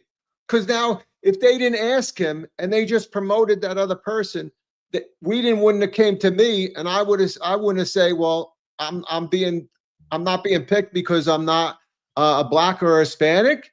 And I would have just been quiet about it. But instead, they literally told him, no, Lukash doesn't fit the demographics that we want to promote at this time. So somebody else got promoted and got that position. But you know what? Yeah, I mean, it's not fair. It's not fair, and it's not right, especially if you're. Oh, but it's illegal though. It's illegal. I mean, illegal. Yeah, I mean, I have a guy that was told. I have a chief that's asked, who do you want to, in your division, who do you want to be a 2-star? So he goes on, my XO, Lukash, does all the work, blah, blah, blah, everything else. Okay, well, then he's told, well, that's not the guy we want. We just asked you to, he was just asked to see if he gave the same name that they picked. That's all it was. This way they can say, oh, you know, we're on the same page. Yeah, totally legal. I mean, did I do anything? No, but you know what? Eventually I left because of it, you know? So what am I going to say? Juju's not a good cop because he doesn't understand that a firsthand account actually is evidence. So, but we're going to give you more than a firsthand account. Stay tuned. Keep recording, Juju. Stay tuned. Marlon, what do you think? Is that racist, what we just laid out? Is that illegal? Should the DOJ investigate if we could come up with proof that, in fact, that there's promotions happening based upon race? Well, I think you should calm down, John, okay? Because it's not racist if Eric Adams does it, okay? The DOJ should be looking at everybody else, like Brandon Johnson. Great question Chicago. for you. Who's in charge of NYPD promotions? Is it Eric Adams or is it the police commissioner? And if you were having an issue concerning promotions and you felt that more black people should be promoted in the NYPD, would you go to Jessica Tisch or would you go to Eric Adams? That's a very good question. Who's really running the NYPD right now? Who's making those decisions? Well, you know, if we've seen all the events of the last 2 or 3 years, it kind of points to a certain guy in what is it, Center Street over there? What's a certain guy in City Hall over there, right? Pearl Street and like a Kaz. But like traditionally, should the police commissioner be in charge of promotions in the NYPD? Yeah, and if you had an issue with promotions in the NYPD, would you see the police commissioner or would you go to the mayor? Absolutely, you go to the PC. You know, the PC used to be an autonomous position. You know, and they used to be the actual PC and not the new first deputy commissioner. You know, the new figurehead of the department. But we live in pardon the noise outside, but we live in like a different world now, you know. And apparently, these policies, these racist policies, and DEI isn't DEI when it's wrapped in a flag or when somebody pretends to wrap themselves in a flag and be patriotic now. Yeah. There's a John. There's a, and I know for a fact, there's a list of executives that are going to get promoted that went from the PC to City Hall, and it had to get approved. And there was times when that list got pushed back and got changed because City Hall didn't approve of everything. So City Hall is still in charge of those promotions. I mean, and that's how it is. I mean, they're afraid to send lists over there. And even when I was there, lists that were, going to go for promotions. If it were certain detectives, especially in ESU, we kind of went in order, right? So the order that you came on, because we figured everybody in ESU does equal amount of work. So we would put if you came on in as whatever, you got an ESU at 93 and we got up to that year, then progressively everybody that was in 93 would get promoted to second grade or whatever. There was a point where they said, no, it's not diversified enough, and would send the list back to us, and we would have to manipulate the list. It was totally unfair because that's how we did it. So it was all based on race, and it was sent back because they were afraid to send it to City Hall to get the approval, because there may have been 5 white guys that all came on an ESU at the same time, and we're sending those 5 white guys down. No good. It exists. Can't go off merit and time and competence. No. Have to promote based upon race. All right. So obviously, we came under attack by members of the Shamrin, members of the Guardian Association, and members of Noble, and they said we were racist. So here's the president of the Guardians Association, Patrick Gordon, and he's telling the mayor of New York City, not the police commissioner, Jessica Tisch, how he's unhappy about the promotions and how his association is very unhappy about the promotions that are happening in New York City. So let's listen to this conversation. Let's hear what Patrick Gordon has to say. Concerns that I receive a lot is a lot of Black members of the NYPD says that it feels like Black and Browns are under attack right now in the agency. So he's saying that the chocolate administration, that's Adams said that, not me. He's saying that the chocolate administration isn't hiring enough Black and brown people or promoting Black and brown people. Right. And I know we had some issues that happened a couple of months ago. So, and by the way, he's basically saying that Jessica Tisch is a racist police commissioner. That's basically what he's alluding to, is that the promotion practice are racist, and he's going around the police commissioner straight to the mayor. But we know the agency is 180 years old, and this is not the first time they've seen something unfortunate. But it seems like the response, and this is not my words, this is the words of over 2,000 paid members. They said it seems like that the response is that all Blacks and all Browns are, we're all, it's not in to be Black or Brown, right? And some of the things that they use that's being used is some of the demotion of Black executives. We had Kerik Shepard, we had Paul Gamble, we had some Latinos that was out, we had Miguel Iglesias. So now I receive increased pressure, like, hey, what are you doing? What is the Guardians doing? Because it's just a feeling. It may be for a number of reasons, and they may not know the reason. Wait, so huge corruption scandal happens. The Kerik Shepard pushes the police commission. He should have been terminated. Jeffrey Madry should have been terminated. Miguel Iglesias should have been terminated. And he's worried why they were even demoted or forced out. Like the things behind the scenes that we don't know, but the appearance is that.